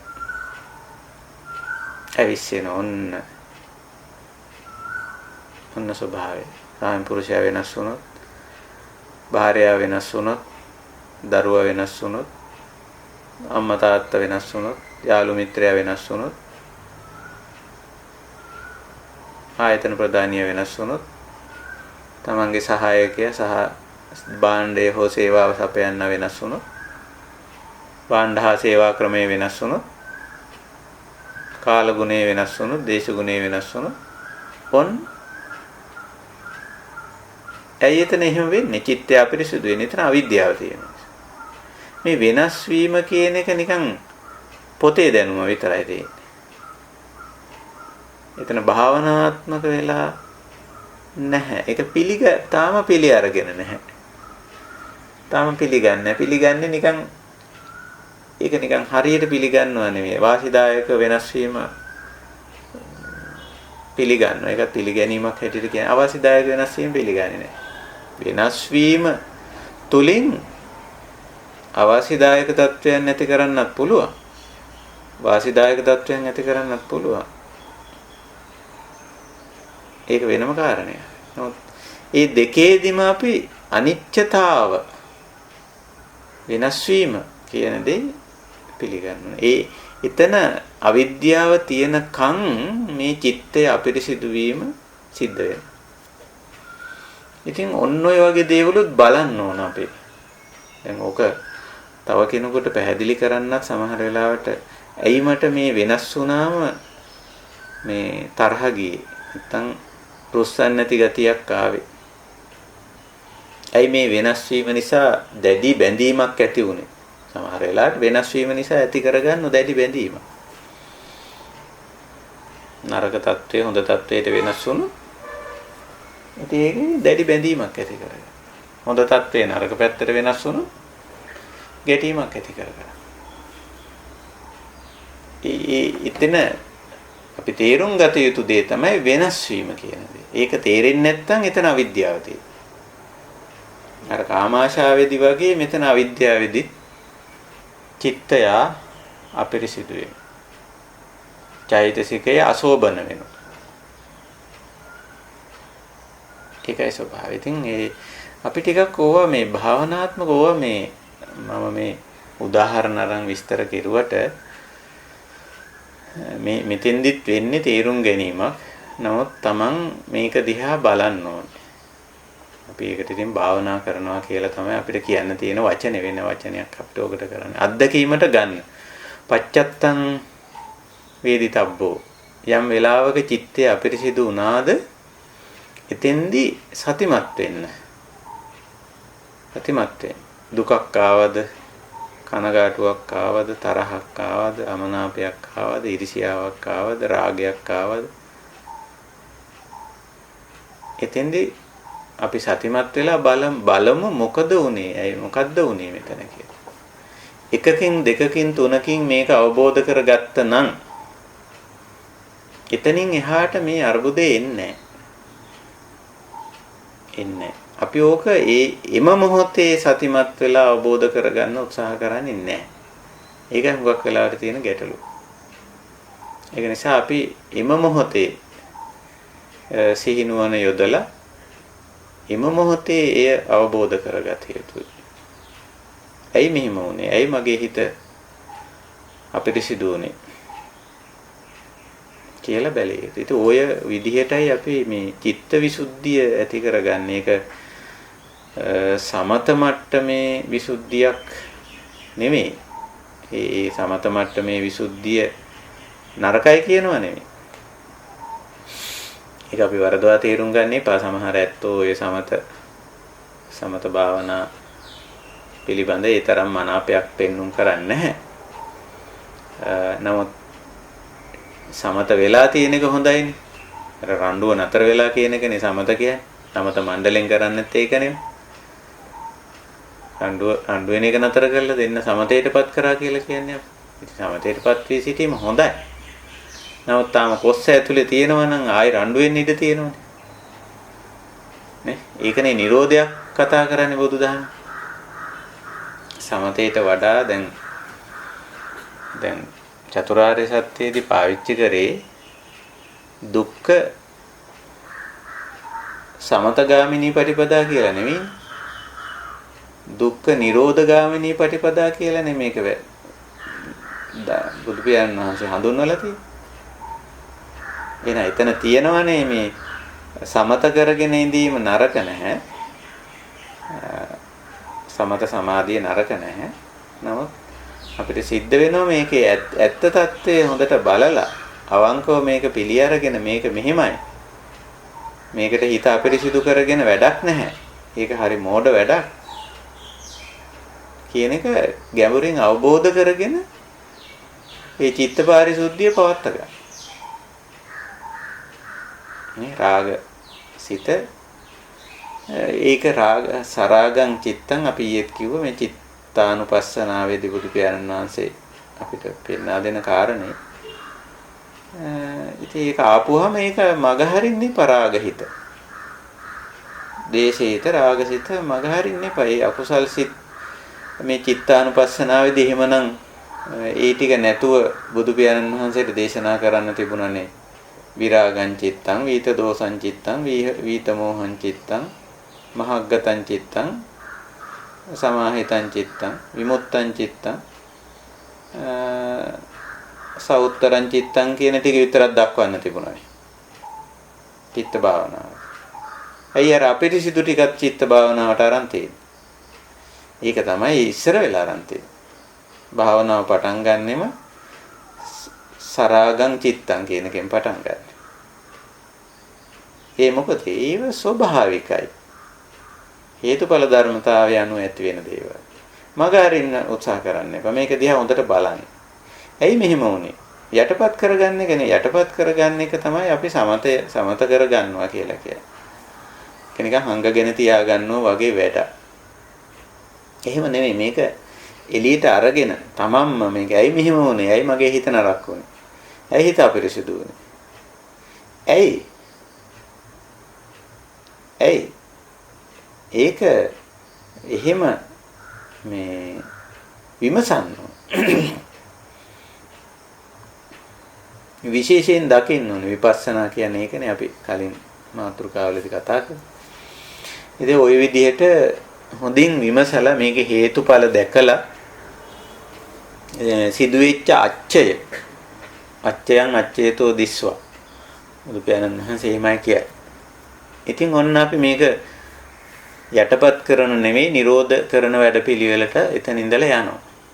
ඉතින් ඒකෙදි අපි මේකේ ඇත්තම தત્ත්වය දැක්කම ඇත්ත වශයෙන් මේක නිරෝධ මේක මේ මගේ අවිද්‍යාව නිසා මගේ කාමාශාව නිසා ඇතිවෙච්ච අභ්‍යන්තර ප්‍රශ්නයක්. මේ හිත අපිරිසිදු වීම කියන්නේ අනිත් එක්කෙනාම ආව අපිරිසිදු කෙරුවා නෙමෙයි. අපි ඊයේත් කිව්වේ සුද්ධිය සුද්ධි පච්චත්තං කියලා. නාඤ්ඤෝ අඤ්ඤං විසෝදේ. මේක අපිරිසිදු කරන්නේත් පිරිසිදු කරන්නේත් වෙන කවුරුවත් නෙමෙයි.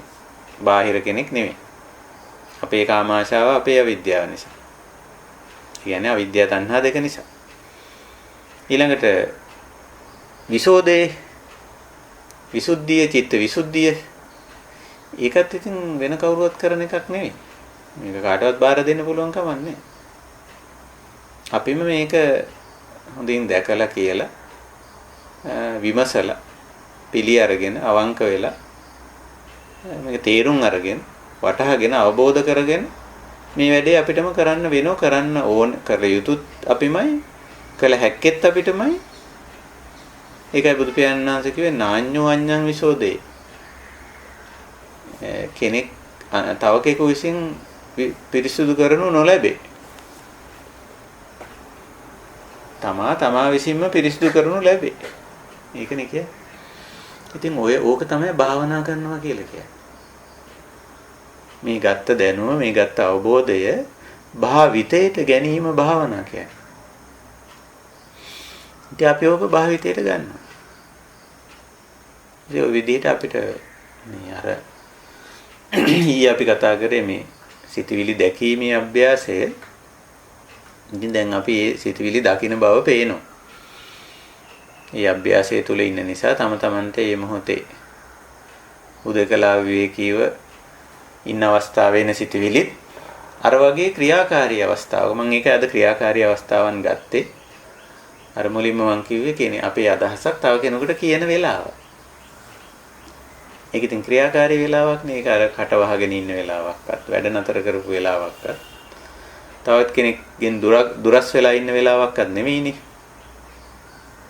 ඒක ප්‍රකාශයක් කරන වෙලාව තව කෙනෙකුට කිට්ටු වෙලා ඉතින් එයාගේ ප්‍රතිචාරයත් අපිට ලැබෙන වෙලාව ඔන්න. හරි සක්‍රීය අවස්ථාව. එවැනි අවස්ථා තමයි වැඩි අපේ ජීවිතේ. එහෙම නැත්නම් කරගෙන යන අවස්ථාවක යම මොකක් හරි බාධාවක් එනවා නැත්නම් අසාමාන්‍ය උදව්වක් ලැබෙනවා. ඉතින් එක්ක අපි රාගෙට වැටෙනවා. අර අසාමාන්‍ය උදව්ව උපකාරය ලැබුණා. පුදුම බැඳීමක් එතන ඉඳලා ඉතින්. එහෙම නැත්නම් බාධාව ආපුවම ඔන්න ද්වේෂයට වැටෙනවා. ඉතින් මේවා ගැඹුරින් අවබෝධ කරගත්තොත් අපිට මේ හිත දූෂ්‍ය කරගන්න එක, හිත අපිරිසිදු කරගන්න එක, නැත්නම් අපිරිසිදු සිටිවිලි ඇති කරගන්න එකෙන් අපිට මිදෙන්න පුළුවන්. චිත්ත විසුද්ධිය ඇති කරගන්න පුළුවන්. ඉතින් අර මහත්මයා මතු කර කාරණේ මේ අපිරිසිදු සිතුවිලි ඇති වෙන්නේ අපේ වැරද්දෙන්ද දෝෂයෙන්ද කියලා. ඉතින් එක පැත්තකින් අපිට කියන්න වෙනව නිකන් අපේ මෙතන අඩුපාඩුවක් තියෙනවා කියලා ප්‍රමාද ගතියක් තියෙනවා. පමාද කිව්වේ අසතියටනේ. පමාද කියන්නේ අසතියට. ඉතින් මේ අසතිමත් භාවය දුරු කරගන්න වෙනවා අපිට මෙතන. ඒකයි මෙතෙන්දි තියෙන්නේ. ඉතින් අච්චයන් අච්චේතෝ දිස්වා යතා ධම්මං පටිකරෝති. මේ ප්‍රමාදයක් බව පිළිගන්න ඕන. මොකද මෙතන මම සතිය පැවැත්වුවේ නැහැ. සතිමත් උනේ නැහැ, විමසුන් නුවණ යෙදුවේ නැහැ. මම ඉගෙනගෙන තියෙන ධහමට අනුව මෙතන සිද්ධිය මම මෙනෙහි කරේ නැහැ. එතකොට අපිට එක්තරා විදිහක පුද්ගලයාට වරදක් පටවනවා නෙමෙයි. ප්‍රමාද දෝෂයක් හැටියට පිළිගන්න වෙනවා අපිට. මම මෙතන සිහිය පැවැත්වුවේ නැහැ. ඒ වගේම මම වීර්ය කරේ නැහැ.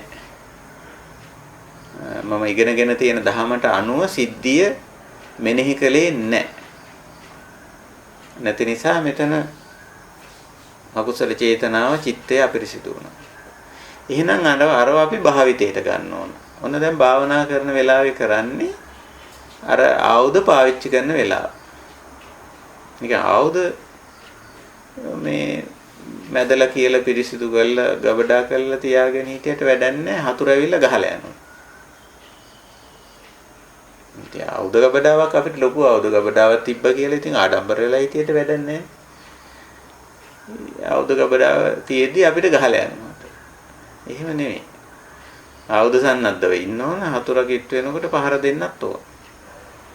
මේ ආයුධ කියලා කිව්වේ මේ සතිය. විමසුම් නුවණ. අපි ළඟ තියෙන ධර්මඥානය. දැනටමත් අපි බොහොමවා බණ අහලා තියෙන ඇත්තෝ. ඊයතින් අපි හරි වාසනාවන්තයි.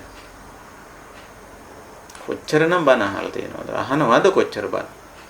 ඒ බණ මෙතෙන්දි වැඩට ගන්නවා. ආයුධේ පාවිච්චි කරන්න. ඒ කියන්නේ ධර්ම මානසිකාරය පවත්වන්න ඕන. ධහමට අනුව හිතන්න ඕන. ඉතින් මගේ අදහස කිව්වම අනිත් එක්කෙනාට ඒකට විරුද්ධ වෙන්න පුළුවන් නේ. ඉතින් යාට එහෙම අයිතියක් තියෙනවනේ. ඒක යාගේ කැමැත්තනේ. මේ මගේ කැමැත්ත. යාගේ කැමැත්ත. ඉතින් මෙතන තරහ වෙන්න දෙයක් තියෙනවද? හිත අපිරිසිදු කරගන්න දෙයක් තියෙනවද? නේ? ඒක යම් බාධා කරන්නේත් සමහර වෙලාවට ලෝකෙ එහෙමනේ. අර යාගේ කැමැත්තට අනුව අපේ වැඩේ කෙරෙන්නේ නැත්නම් එයා ඒකට බාධා කරනවා. එහෙමනේ. එතකොට අපි ඒක තේරුම් ගන්න. එතනත් එයා ඉතින් එයාගේ පැත්තෙන් එහෙම තමයි හැටි. ඉතින් අපි අර ඒ ගැඹුරු දහම මෙතෙන්දී භාවිත කරොත් එකවරක් දෙවරක් තුන්වරක් හතර පස්වරක් මේ ආයුධ ටික පාවිච්චි කෙරුවොත් ඒ කියන්නේ අපි දැනටමත් වඩාගෙන තියෙන සතිය සම්පජානකාරී බව නේ යෝනිසෝ මනසිකාර කියන්නේ මේ දහමට අනුව මෙනෙහි කිරීමනේ. මේ වගේ ඒවා ඩිංගක් පාවිච්චි කළොත් ඒ වෙලාවේ එතකොට මේ චිත්තය අපිරිසිදු වීම වළක්ව ගන්න පුළුවන්. පිරිසිදු බවට. ඉතින් එක සැරයක් පාවිච්චි කළාමදි භාවිතා බෑ. බහුලීගත. බොහෝ සෙයින් මේ හැම අවස්ථාවෙම ආයුධ පාවිච්චි කරන්න තියෙන්නේ. එක සැරයක් හතුරා වෙනුවෙන් ආයුධ පාවිච්චි කළා ඒ හතුරා පරාජය කරා. ඉතින් ආයේ ඒ ආයුධ පාවිච්චි කරන්න වෙනවනේ. ඒකනේ ස්වභාවය. ඉතින් අපි මේක එක සැරයකින් නතර කරන්න එපා. ඒකයි බුදුරජාණන් වහන්සේ භාවනාවේදී භාවිතා බහුලීගතා යානිගතා වත්තුගතා අනුට්ඨිතා පරිචිතා සුසමාරද්දා කිය. මේ සුසමාරද්ද තත්වයට එන්න නම් භාවිතා බහුලීගතා. නැවත නැවත මේක මේ සතිය මේ විමසුම් නුවණ මේ යෝනිසෝ මනසිකාරය මේවා අපි භාවිත කරන්නේ. ඉතින් ඔය තමයි මාර්ගය. චිත්ත විසුද්ධිය සඳහා මඟ. ඉතින් චිත්ත විසුද්ධිය ඇති කර ගැනීම අපගේ තම තමාගේ වගකීම. මේක තම තමා. සුද්ධි පච්චත්ත. අසුද්ධි පච්චත්ත. ඒ පිරිසිදු කර ගැනීමත් අපිරිසිදු කර ගැනීමත් තමාගේ දෙයක්. හොඳයි. මම හිතනවා මේ සාකච්ඡාවට මාගත්ත කාලයේ ප්‍රමාණවත් කියලා. ඉතින් තවදුරටත් මේ පිළිබඳව යමක් එකතු කරන්න, අදහස් ඉදිරිපත් කරන්න, ගැටලු ප්‍රශ්න සාකච්ඡා කරන්න අපිට කාලය අවශ්‍ය නිසා ඉතිරි කාලයේ මම කැමතියි අපේ කල්යාණ මිත්‍රයන්ට මේ අවස්ථාව ලබා දෙන්න. අදත් ධම්ම මණ්ඩපයේට බොහෝ දෙනෙක් එකතු වෙලා ඉන්නවා. ලංකාවෙත් නොයෙක් ලෝකයේ පිටරට නොයෙක් දේශාන්තරවල ඉඳගෙන. ඉතින් හොඳයි. මම කැමතියි මේ අවස්ථාව ඔබට ලබා දෙන්න මේ පිළිබඳව අදහස් අත්දැකීම් ඔබ අනුගමනය කරන දේ පවා ඒ අවස්ථාවල හරි වැදගත් වේවි. අපි බෙදා හදා ගන්න අපි හැමෝම පොදුවේ මේ චිත්ත විසුද්ධිය ඇති කර ගන්න උත්සාහ කරන අය. ඒ නිසා අපි ඒක ඇති කර ගන්න ආකාරය අපිට වැදගත් වෙයි. ඒ නිසා තම තමන්ගේ අදහස් අත්දැකීම් ආදිය ඉදිරිපත් කරමු. ඒ විතරක් නෙමෙයි ගැටලු ප්‍රශ්න ආදී තියෙනවා නම් ඒවත් කෙරෙහි අවධානය යොමු කරමු.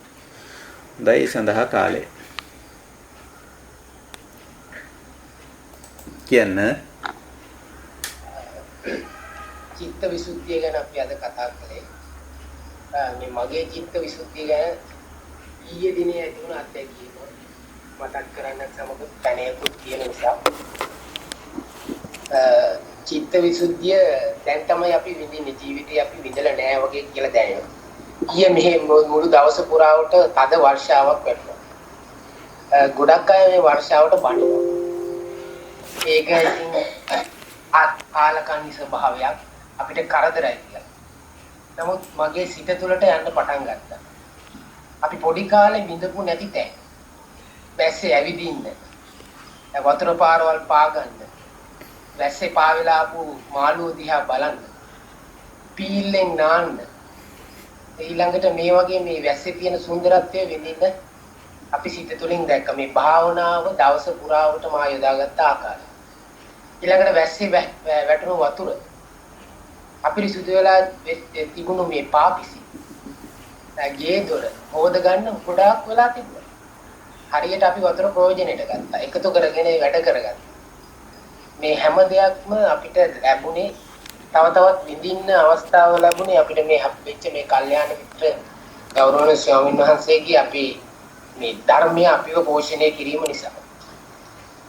ඊට පස්සේ අපි ටික ටික මේ ධර්ම දේශනාව තුළ ජීවත් වෙද්දී මේ විවිධ මතිමතාන්තරණෝ ජීවත් වෙන එක ගැන කතා වුණා. ඒකෙදී අර සිත කොහොමද වෙනස් වෙන්නේ කියන එක ගැන. මේ ගොඩාක් අයගේ තියෙනවා මේ විවිධ ස්වාමීන් වහන්සේලාගේ දේශන ස්වභාවයන්, දේශන ටෝන්, එහෙම නැත්නම් ඒ දේශනේ ශබ්ද අනුව ඊළඟට සමහර වෙලාවට ඒ කැමු ධර්මයේ අර්ථය නොදැන ප්‍රකාශ කිරීම සම්බන්ධ. නමුත් අපිට ලැබිච්ච මේ කල්යාණ මිත්‍ර ගෞරවනීය ස්වාමීන් වහන්සේගේ වචනේ පරිසමාවක අර්ථයනොත් ධර්මයේ හැසිරීම තිරිනුත් අපිට ලැබෙන ඒ දැනීම අපිට මහත්ඵලයි. අපිට දැන් තමයි ඒව වැටහෙන්නේ. මේ වචන ඇහෙනකොට අපේ හිත නිවෙන විදිය. ඊළඟට ධර්ම කරුණු පැහැදිලිව අපිට වැටහෙන හැටි. හරිම සුන්දරයි. අපි විඳිනවා ජීවිතේ දැන්. ඉතින් මේ විඳීම අපි අපේ කල්යාණ මිත්‍රයාට පවසන්න නැතුව ඉන්නම බෑ. අපේ ධර්මයේ දේශනාව තුළ ධර්මයේ අසා සිටින අපේ අනිත් අය නොදන්නවම බෑ. අපි කියනවා එහෙම විඳින්න කියලා හැම දෙයක්ම හැම මොහොතකම. මේ හැම මොහොතකම මේ මොහොතේ ජීවත් වෙන්න කියලා. උන්වහන්සේ අපිට කියලා දෙන්නේ මේ මොහොතේ ජීවත් වෙන්න. මම කවුද කොතැනද ඉන්නේ කියලා. ඒක අපි හොඳින් ප්‍රායෝගිකව අපි ඉඳිමින් පවතිනවා. මගේ ජීවිතේට හරිම වටිනවා මේ ධර්ම මේ අවස්ථාවේ ලැබෙන මේ ධර්මයේ කොරෝනා සම්බන්ධතාවයත් එක්ක. ඊළඟට මට මේ ප්‍රශ්නය මේ දේශනාව තුළ නිකන් ප්‍රශ්නයකට වඩා මේක निराකරණය කර ගැනීමක් අවශ්‍යයි. ඇත්තටම මේකේ බොළඳතාවයකුත් තියෙනවා කියලා හිතෙනවා. මේ සමාධිය සහ මේ වර්තමානයේ පාවිච්චි කරන වචනයක් තියෙන සම්භාව්‍යතාව. ඒ කියන්නේ සම්භාව්‍ය කියන සමහර චිත්‍රපටි වලට එහෙම නැත්නම් දේශකයන්ට එහෙම නැත්නම් ටෙලිනාට්‍ය වලට එහෙම නැත්නම් වෙනත් කෘති වලට සම්භාව්‍ය කියලා පාවිච්චි කරනවා. සමාධිය සහ සම්භාව්‍ය කියන වචන දෙක තුල කිසිම සම්බන්ධයක් නැහැ කියලා මම දන්නවා. නමුත් මේ අර්ථයෙන්ද මේ අය මේ සම්භාව්‍ය කියන වචනේ පාවිච්චි කරන්න කියලා ඔබ වහන්සේගෙන් දැනගන්න කැමතියි. පළවෙනි කාරණේ කාලගුණ දේශගුණ తত্ত্বය ඒකත් අපි දකින්නේ අනිත්‍ය ධර්මතාවය හැටියට. ඉතින් ඒවා වෙනස් වෙනවා කොහොමදත්. දැනුත් ලංකාවේ ගත්තොත් කාලගුණ తত্ত্বය වෙනස් වෙලා තියෙන්නේ. තද වැසි අකුණු වගේ දේවල්. ඉතින් ඒවා ධර්මතා හැටියට අවබෝධ කරගත්තාම ඒ තුල පවතින්න පුළුවන්. සමහර විට අර කිව්වා වගේ එකකින් යම්කිසි වැඩක් ගන්නත් පුළුවන්කම තියෙනවා. අපි ඒක චිත්ත හිත අපිරිසිදු කරගන්න හේතුවක් වෙන්නේ නැහැ. ඒක ධර්මතාවයක් හැටියට අවබෝධ කරගත්තා. මෙතන විද්‍යාව තියෙනවානේ, අවිද්‍යාව දුරු වෙලානේ. මේ කාලගුණ දේශගුණ තත්ත්වයන් උනත් වෙනස් වෙනවා. ඉතින් අර වෙනස් වීම අපිට ඒ වෙනස් වීම තුල පවතිනවා කියන එකයි තියෙන්නේ. ඒකෙන් යම් කිසි ආකාරයක ප්‍රයෝජනයක් ගත හැකි නම් ඒ වෙනස් වීමෙන් ප්‍රයෝජනය ගන්න පුළුවන්. විඳීමත් මම දකින්නේ මේ සිහිනුවණින් යුක්ත විඳීම. විඳීම කියන එකෙන් අදහස් කරන්නේ ඒක. සිහිනුවණින් යුක්තව විඳීම වැරද්දක් නැහැ. එතනත් අතපසු වීම වෙන්නේ සිහිනුවණින් තොරව විඳොත් තමයි. ඒක සිහිනුවණින් තොරව විඳොත් සමහර විට ඒ වින්දනයේට ඇලෙන්න පුළුවන්. එහෙම වෙන්න පුළුවන්. එතකොට දුක්ඛදායී තත්වයක් නම් ඒකත් අපිට සිහිනුවණින් යුතුව ඉඳින්න පුළුවන්. දැන් වර්ෂාව නිසා හෝ කාලගුණ දේශගුණ තත්වයන් වල වෙනස් වීම තුල ඇති කරන්නේ දුෂ්කරතාවක් නම් ඒ අපිට සිහිනුවණින් විඳිය හැකියි. එහෙම නොවුනොත් චිත්තය අපිරිසිදු වෙනවා. පටිඝානුසයෙන්. කාලගුණ දේශගුණ තත්වයන් වෙනස් වීම තුල අප විඳින්නේ සුඛ වේදනාවක් නම් අපිට මේ බොහොම අපි හිතමු ගොවියෝ වගාවේදී වතුර නැතුව හිටියා වස්සා කාලගුණේ දේශගුණේ වෙනස් වෙලා. එතකොට එයා මේ මොහොතේ විඳින්නේ සුඛ වේදනාව. ඒ වගේ මේ වෙනස් වීම වාසිදායක පැත්තටත් අවාසිදායක පැත්තටත් හිටලා සුඛ වේදනාවට දුක්ඛ වේදනාවට දෙකට අපි යන්නේ. ඒවයිදී සිහිනුවන යෙදුවොත් ගැටලුවක් නැහැ. ඒ වෙනස් වීම ප්‍රශ්නකුත් නැහැ. ඒ සුඛ වේදනාව හෝ ඒ දුක්ඛ වේදනාව ප්‍රශ්නකුත් නැහැ. අපි මේ දෙක ඇතුලේ සිහිනුවන යොදලා තියෙන නිසා සුඛ වේදනාවෙන් රාගානුසය වෙන්නෙත් නැහැ. දුක්ඛ වේදනාවෙන් පටිඝානුසය වෙන්නෙත් නැහැ. රාගානුසය වුණොත් චිත්තය අපිරිසිදු වුණා. පටිඝානුසය වුණොත් චිත්තය අපිරිසිදු වුණා. අපි මේ චිත්ත විසුද්ධිය ගැනනේ කතා කරන්නේ. ඉතින් සිහිනුවන යෙදිලා නම් අර යෙදිච්ච නැති තැන තමයි චිත්තය අපිරිසිදු වෙන්නේ. ඒකයි නිතරම බුදුරජාණන් වහන්සේ අපිට කියන්නේ සිහිනුවන යොදන්න කියලා. ඒ හැම අවස්ථාවකම. ඉතින් ඒක ඒ විදිහට ඒ කාරණේ අපිට ඒ ගැන අදහසක් හැටියට මම කිව්වේ. දෙවෙනි කාරණේ හැටියට ඉදිරිපත් කරේ ඔය සමාධියයි සම්භාවිතාවයි අතර ඉතින් කිසි සම්බන්ධයක් නැහැ තමයි. ඉතින් ඒක කිව්වනේ. නමුත් මේ සම්භාවිත කියන වචනේ ධර්මයේ යෙදෙන වෙලාවල් තියෙනවා. ලෞකික පැත්තෙනුත් යෙදෙන වෙලාවල් තියෙනවා. මේ ලෞකික පැත්තේ සම්භාවිත කියලා කියන්නේ බොහෝ දෙනෙක් පිළිගන්නවා කියන වගේ අදහසක්. සම්මානිත සම්භාවිත වගේ වචනවල තියෙන්නේ බොහෝ දෙනෙක් පිළිගන්නවා කියන අදහසක්. හැබැයි එතන හරි නොවෙන්න පුළුවන්. හරි නොවන දේවලුත් බොහෝ දෙනෙක් පිළිගන්න අවස්ථා තියෙනවා. ඔය බොහෝ පිරිසක් පිළිගන්න නිසා අනිත් අයත් පිළිගන්න ගතියක් තියෙන. එතකොට ඒක සම්භාවිත හැටියට සලකන අවස්ථා තියෙනවා. නමුත් බුදුදහම ධර්මයට ගිහිල්ලා සම්භාවිත වෙන්නේ නැහැ ඒ විදිහට. ධර්මයේ සම්භාවිත වෙන්නේ යමක් හරිනම්, නිවැරදි නම්, යහපත් නම් තමයි ඒක සම්භාවිත වෙන්නේ. සම්මා කියන වචනේ එතන යෙදෙන්නේ. සම්මා භාවිතයක් එතන තියෙන්නේ. නිවැරදි වූ භාවිතයක්, හරි යෙදීමක්, හරි භාවිතයක්, නිසි භාවිතයක් තමයි ධහමට අනුව සම්භාවිත කියන්නේ. ලෞකික පැත්තෙන් නම් බොහෝ දෙනා පිළිගන්න දේවල් සම්භාවිත වෙන්න පුළුවන්. ඉතින් අපි ওই දෙක දෙපැත්තේ තේරුම් ගන්න වෙනවා. ලෞකික පැත්තේ සම්භාවනාවට ලක්වීම, සම්භාවිත පුද්ගලයෝ බවට පත්වීම, සම්භාවිත දේවල් කිව්වම එතන තියෙන්නේ ඉතින් වැඩි දෙනා භාවිත කරන, වැඩි දෙනා පිළිගන්න වෙන්න පුළුවන්. ඉතින් ඒක අර බුදුහාමුදුරුවොත් ඔය ප්‍රමාණ වගේක් කියලා තියෙනවා. රූප ප්‍රමාණ, ලෝක ප්‍රමාණ, ගෝස ප්‍රමාණ, ධර්ම ප්‍රමාණ කියලා. ඔය ලෞකික පැත්තේ සම්භාවිත කියන්නේ ගෝස ප්‍රමාණ. ගෝස කියන්නේ හුඟ දෙනෙක් හා ඒක හොඳයි ඒක හරි ඒක වැරදි කියලා වැඩි දෙනෙක් කියනවා. පිරිස වැඩියෙන් කියන ගෝසාව වැඩි වුණා මෙතන හිතන සම්භාවිතයි කියලා. හැමෝම හොඳයි කියනවනේ ඒක නිසා හොඳයි කියන. සමහරව ඒ හැමෝම හොඳයි කියන නිසා හොඳයි කියන්න පුරුදු වෙලා තියෙනවා. හැමෝම නරකයි කියන නිසා නරකයි කියන්න පුරුදු වෙලා තියෙනවා. ඒක ගෝස ප්‍රමාණය. එහෙම නැත්නම් ඒක ලෞකික පැත්තෙන් සම්භාවිතයි. ධර්මයේ පැත්තෙන් ගිහිල්ලා අපි සම්භාවිතයි කියන්නේ එහෙම නෙමෙයි. ධර්මයේ පැත්තට ගිහිල්ලා බලපුවාම ඒක සම්මා භාවිතයක් වෙන්න ඕන. යහපත් වූ භාවිතයක් වෙන්න ඕන. එහෙමයි දහම පැත්තේ සම්භාවිත කියලා කියන්නේ. සම්භාවිත දේ, සම්භාවිත පුද්ගලය, සම්භාවිත සංකල්ප වෙන්නේ අපේ දහමට අනුව නිවැරදි දේ. යහපත් දේ. තමන්ට අනුන්ට, තමන් අනුන් ඇතුළු සමස්ත ජීව පද්ධතියටම අහිත පිනිස නොපවතින භාවිතයන් සම්භාවිතයන් හැටියට සම්මා භාවිත දහම කියන්නේ. මම හිතන ඒ කාරණේ පැහැදිලි වෙන්නේ නැති කියලා.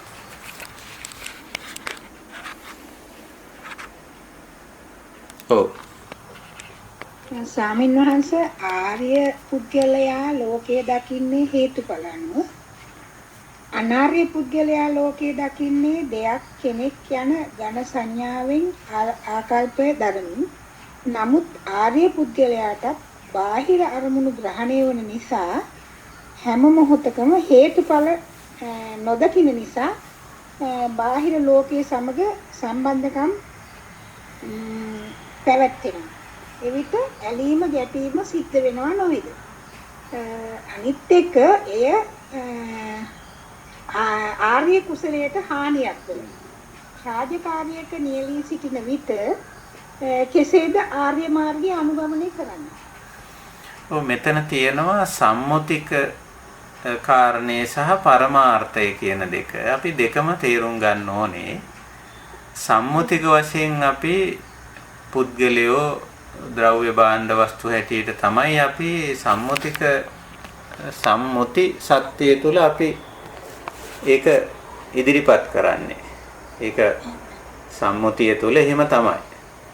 ඒක හැබැයි අපි තේරුම් අරන් තියෙනවා ඒක විවහාර මාත්‍රයෙන් කරන විවහාරයක් නැත්නම් සම්මුතියක් කියලා අපිට කියන්න වෙනවා. පුද්ගලයන්ගේ නම් කියන්න වෙනවා. ඒගොල්ලන්ගේ තනතුරු, ඒගොල්ලන්ට අදාළ වගකීම්, ඒගොල්ලන්ගේ රාජකාරි මේවා වශයෙන් කියලා. එතකොට ඒවා ගැන අපි සමහර වෙලාවට ඔයාගේ රාජකාරිය මේක, ඔයා අනිවාර්යෙන් ඒක කරන්න ඕනේ, ඒක වෙනස් වෙන්න බෑ. ඔයාගේ තනතුර මේක, ඔයා මෙතන ඉන්න ඕනේ, මේ ඩියුටි එක කරන්න ඕනේ, මේ වගකීම දරන්න ඕනේ ආදී වශයෙන් සම්මුතික සත්‍යය ඇතුලේ වැඩ කරන්න වෙනවා. අපි ඒක වැඩ නොකර බෑ. ඒකට අපි කියන්නේ සම්මුති සත්‍යය කියලා. එහෙත් අපි ගැඹුරු දෙයක් තුල පය තියාගෙන ඉන්නේ. ඒ කියන්නේ අපි කියන්නේ ගැඹුරු දෙයක් අවබෝධ කරගෙන ඉන්නේ. ඒ තමයි අපි දන්නෝ අපි පුද්ගලයාට දුරයක් දීලා වගකීමක් පවරලා ඒ කටයුත්ත ඔහු මෙසේ කළ යුතුයමයි කියන නිර්දේශයක් කරලා ස්ථිර යම්කිසි ස්ථිර භාවයකින් ඉදිරිපත් කළත් ඒවයි යම් වෙනස් වීම සිද්ධ වෙන්න පුළුවන්. ඊළඟට ඒවට ආත්ම ගතිය පුද්ගලයාගේ තියෙන මේ මමත්ව ගතිය ඒවට මිශ්‍ර වෙන්න පුළුවන්. අපි සමහර වෙලාවට වැඩ කරනකොට පේනවනේ අර ඒ මමත්වයේ මිශ්‍ර වෙලා යනවා. ඒ මමත්වයේ මිශ්‍ර වුණාම සමහර වෙලාවට ඒ කෘත්‍ය අවුල් වෙනවා. ඇතැම් විට සමහර වෙලාවට ඒ කාර්ය වඩා ඵලදායී තවත් දියුණුත් වෙලා තියෙන අවස්ථා තියෙනවා. එතකොට අපි තේරුම් ගන්න ඕන සාමාන්‍ය තත්ත්වයේ යටතේ මේ මිනිස්යන්ට අත්ත් සංඥාව තියෙනවා. ඒක නිසා මමත්වයේ මිශ්‍ර වෙනවා මේවට. හැබැයි අපි උපදෙස් දෙන්නේ මේ මමත්වයේ ගාව ගන්න එපා. ඔයා මෙතනට ගාව ගන්න එපා. ඔයා වැඩේ කරන්න. එහෙම කියලා එහෙම තමයි අපි සම්මුතික සත්‍ය ඇතුලේ වගකීම පවරන්නේ, රාජකාරිය පවරන්නේ පුද්ගලයාට. එහෙම සම්මුතික සත්‍යයේ හැටි එහෙම තමයි. එහෙම නැතුව මේවා කරන්න බෑ. හැබැයි අපි ගැඹුරින් දහම තුල අපි ආර්ය දහම තුල පිහිටා ඉන්න අය හැටියට අපි වෙනම අපේ මේ අර ගැඹුරු තලයේ අපි අවබෝධයක් තියාගෙන ඉන්නවා. මේක මෙහෙම මේ විදිහට මම ස්ථිරසාර විදිහට මේක ප්‍රකාශ කෙරුවට මේක වෙනස් වෙන්න පුළුවන්. පුද්ගලයාට මේක තමාව මිශ්‍ර කරගන්න එපා. මේකට කිව්වට ඔහුගේ ගති ගුණ, ඔහුගේ ස්වરૂපයේ ස්වභාවය, ඔහුගේ රුචිකත්වය, ඔහුගේ හැකියාව, ඔහුගේ නොහැකියාව මේකට මිශ්‍ර වෙන්න පුළුවන්.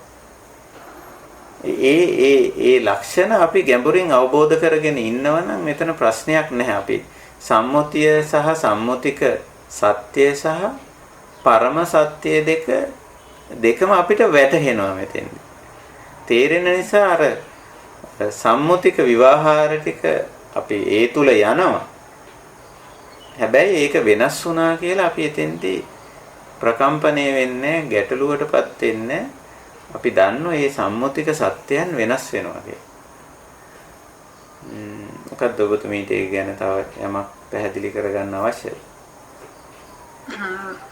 හවුන්දනේ හොඳටම පැහැදිලි.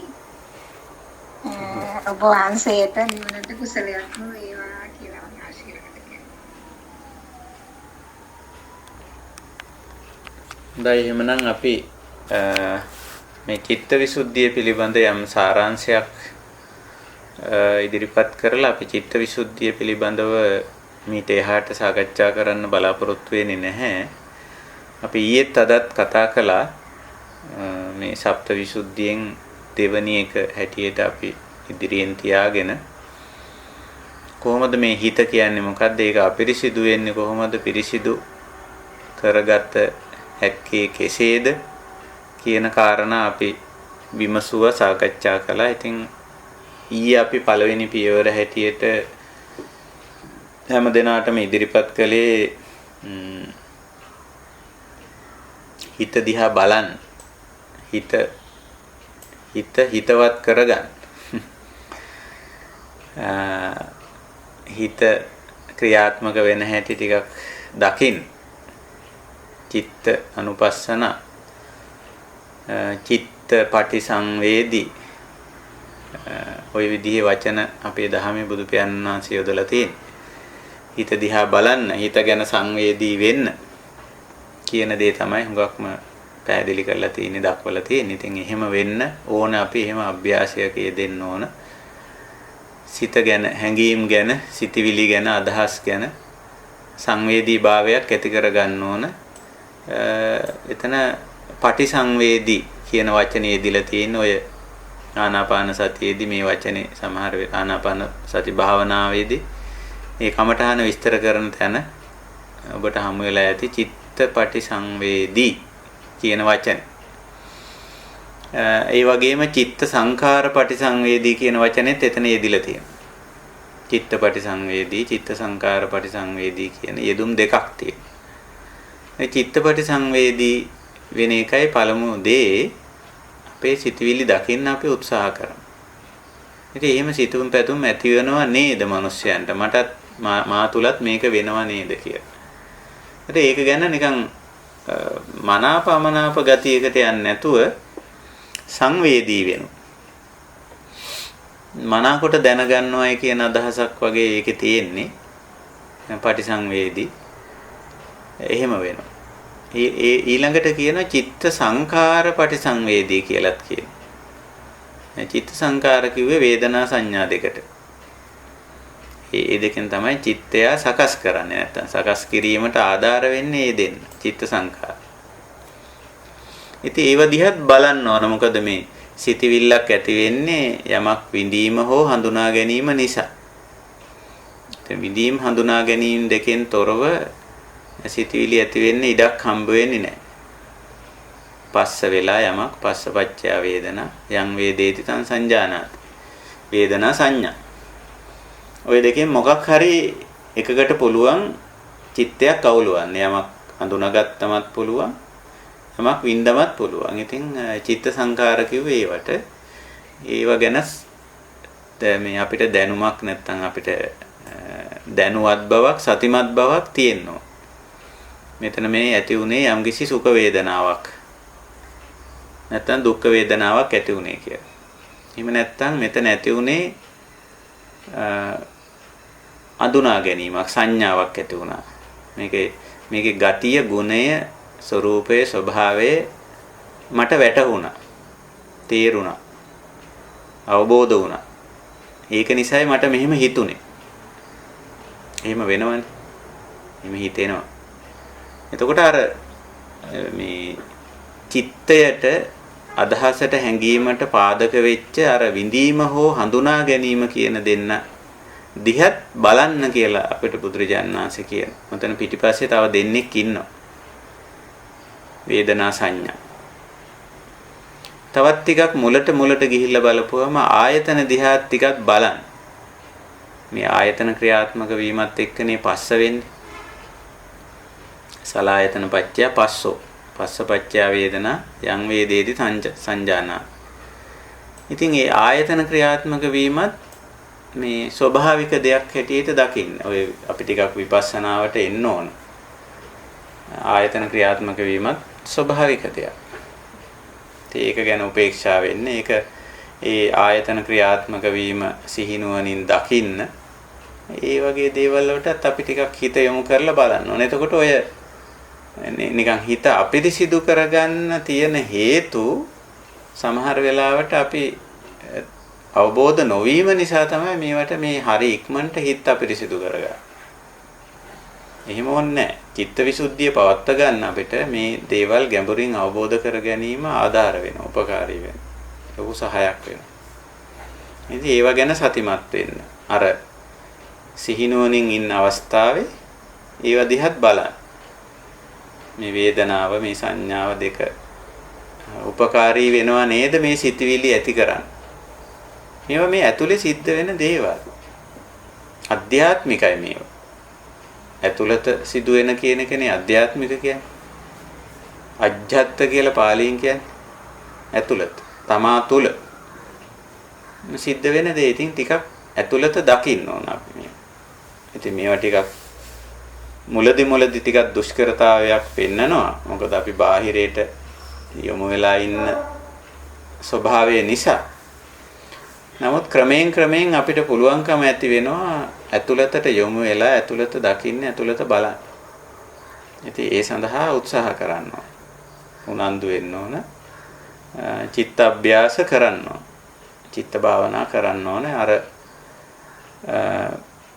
කලින් යම් අය මේවා කරලා අපි සමග සාකච්ඡා වගේ ඒ Tamanට ලැබෙන අත්දැකීම් ඒව සාකච්ඡා කරන්න ඕන. සාකච්ඡා කරගෙන ඉදිරියට යන්න පුළුවන්කම තියෙනවා.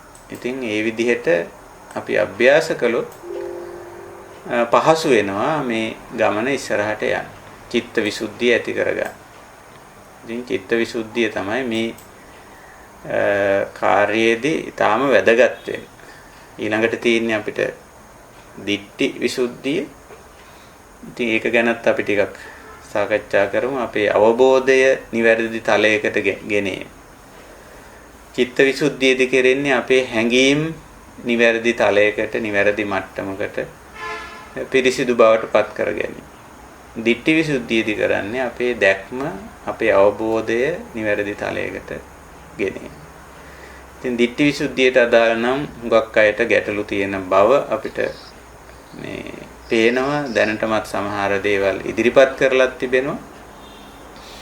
ඉතින් අපි ඒවා දිට්ඨි විසුද්ධි කොටස නැත්නම් ඒ මාතෘකාවට ආපුවම සාකච්ඡා කරමු. එහෙමනම් මම හිතනවා අද වෙනත් සාකච්ඡා සම්මන්ත්‍රණ නැති නිසා අපේ දහම් හමුව නිමා කරන්නත් පුළුවන්. ඉතින් මම නැවතත් මතක් කරන දේ තමයි අභ්‍යාස කරන්න. මේ කාලේ අපිට ඒ සඳහා හොඳ වටපිටාවක් සකස් වෙලා තියෙනවා දහම පුහුණු කරන්න. වැඩ අඩු වෙලා තියෙනවා. වගකීම් අඩු වෙලා තියෙනවා. රාජකාරි වලින් හුඟක් අය තවමත් බැහැර වෙලා ඉන්නවා. ඒ වගේම කාය විවේකයක් ලැබෙනවා. දුරස්ථභාවය පවත්වා ගන්න අපිට කොරෝනා විසින් බල කරලා තියෙනවා. ඒ වගේම මං ඊයේ කිව්වා වගේ කට වහගෙන ඉන්නත් කියලා අපිට බල කිරීමක් කරලා තියෙන මොකවාඩමක්ම බැඳලා තියෙන. හරිම හොඳයි. ඉතින් මේවා අර ඇති වෙලා තියෙන වෙනස දිහා ප්‍රඥාවෙන් බැලුවොත් නුවණින් යුතුව බැලුවොත් නම් මේක අපිට හොඳ අවස්ථාවක්. ඒක නිසා මේ අවස්ථාවෙන් ප්‍රයෝජන අරගෙන මේ අපි අවබෝධ කරගත්ත ධර්ම භාවිතයට ගමු. මම අර කිව්වේ ආයුධ ටික පාවිච්චි කරන වෙලාවල මේ සිහිය, මේ වීරිය, මේ යෝනිසෝ මනසිකාරය මේවා අපි යොදාගමු. යොදාගෙන මේ දේවල් දිහා බලමු. මේ විදිහට බලලා අපේ ධර්ම මාර්ගයේ අපි ඊට වේගෙන් ඊට ඉක්මනින් ඉදිරියට යන්න උත්සාහ කරමු. හොඳයි, ඒ කාරණත් මතක් කරමින් අද අපේ සදහම් හමුව නිමා කරනවා. හෙටත් අපි බලාපොරොත්තු වෙනවා වෙනද වගේම මේ වෙලාවට එකතු වෙලා මේ සදහම් හමුව පවත්වන්න. ඉතින් අදත් සුපුරුදු පරිදි මේ සදහම් හමුවට සම්බන්ධ වුණු අපේ පූජනීය පැවිදි ඇත්තෝ, ගිහි ඇත්තෝ, අපි සියලුම කල්යාණ මිත්‍රයෝ අපි කෘතවේදීව සිහි කරනවා. මේ අවබෝධය, මේ වැටහීම, මේ තේරුම් ගැනීම, මේ භාවිතය අපි සියලු දෙනාටම මේ ජීවිතයේදීම මේ හිත හොඳින් දැකලා හිත පිරිසිදු කරගන්න, චිත්ත විසුද්ධිය ඇති කරගන්න දහම් අත්වලක්, ආධාරකයක්, උපකාරයක් බවට පත් වේවා. ඒ තුලින් මේ ජීවිතයේදීම චිත්ත විසුද්ධිය සාක්ෂාත් කරගන්නට හැම දිනාටම ශක්තිය, ධෛර්යය ලැබේවා කියන මේ ප්‍රාර්ථනාව, මේ අදිෂ්ඨානයෙන් අද දවසේ දහම් හමුව නිමා කරනවා. හැම දිනාටම තෙරුවන් සරණයි.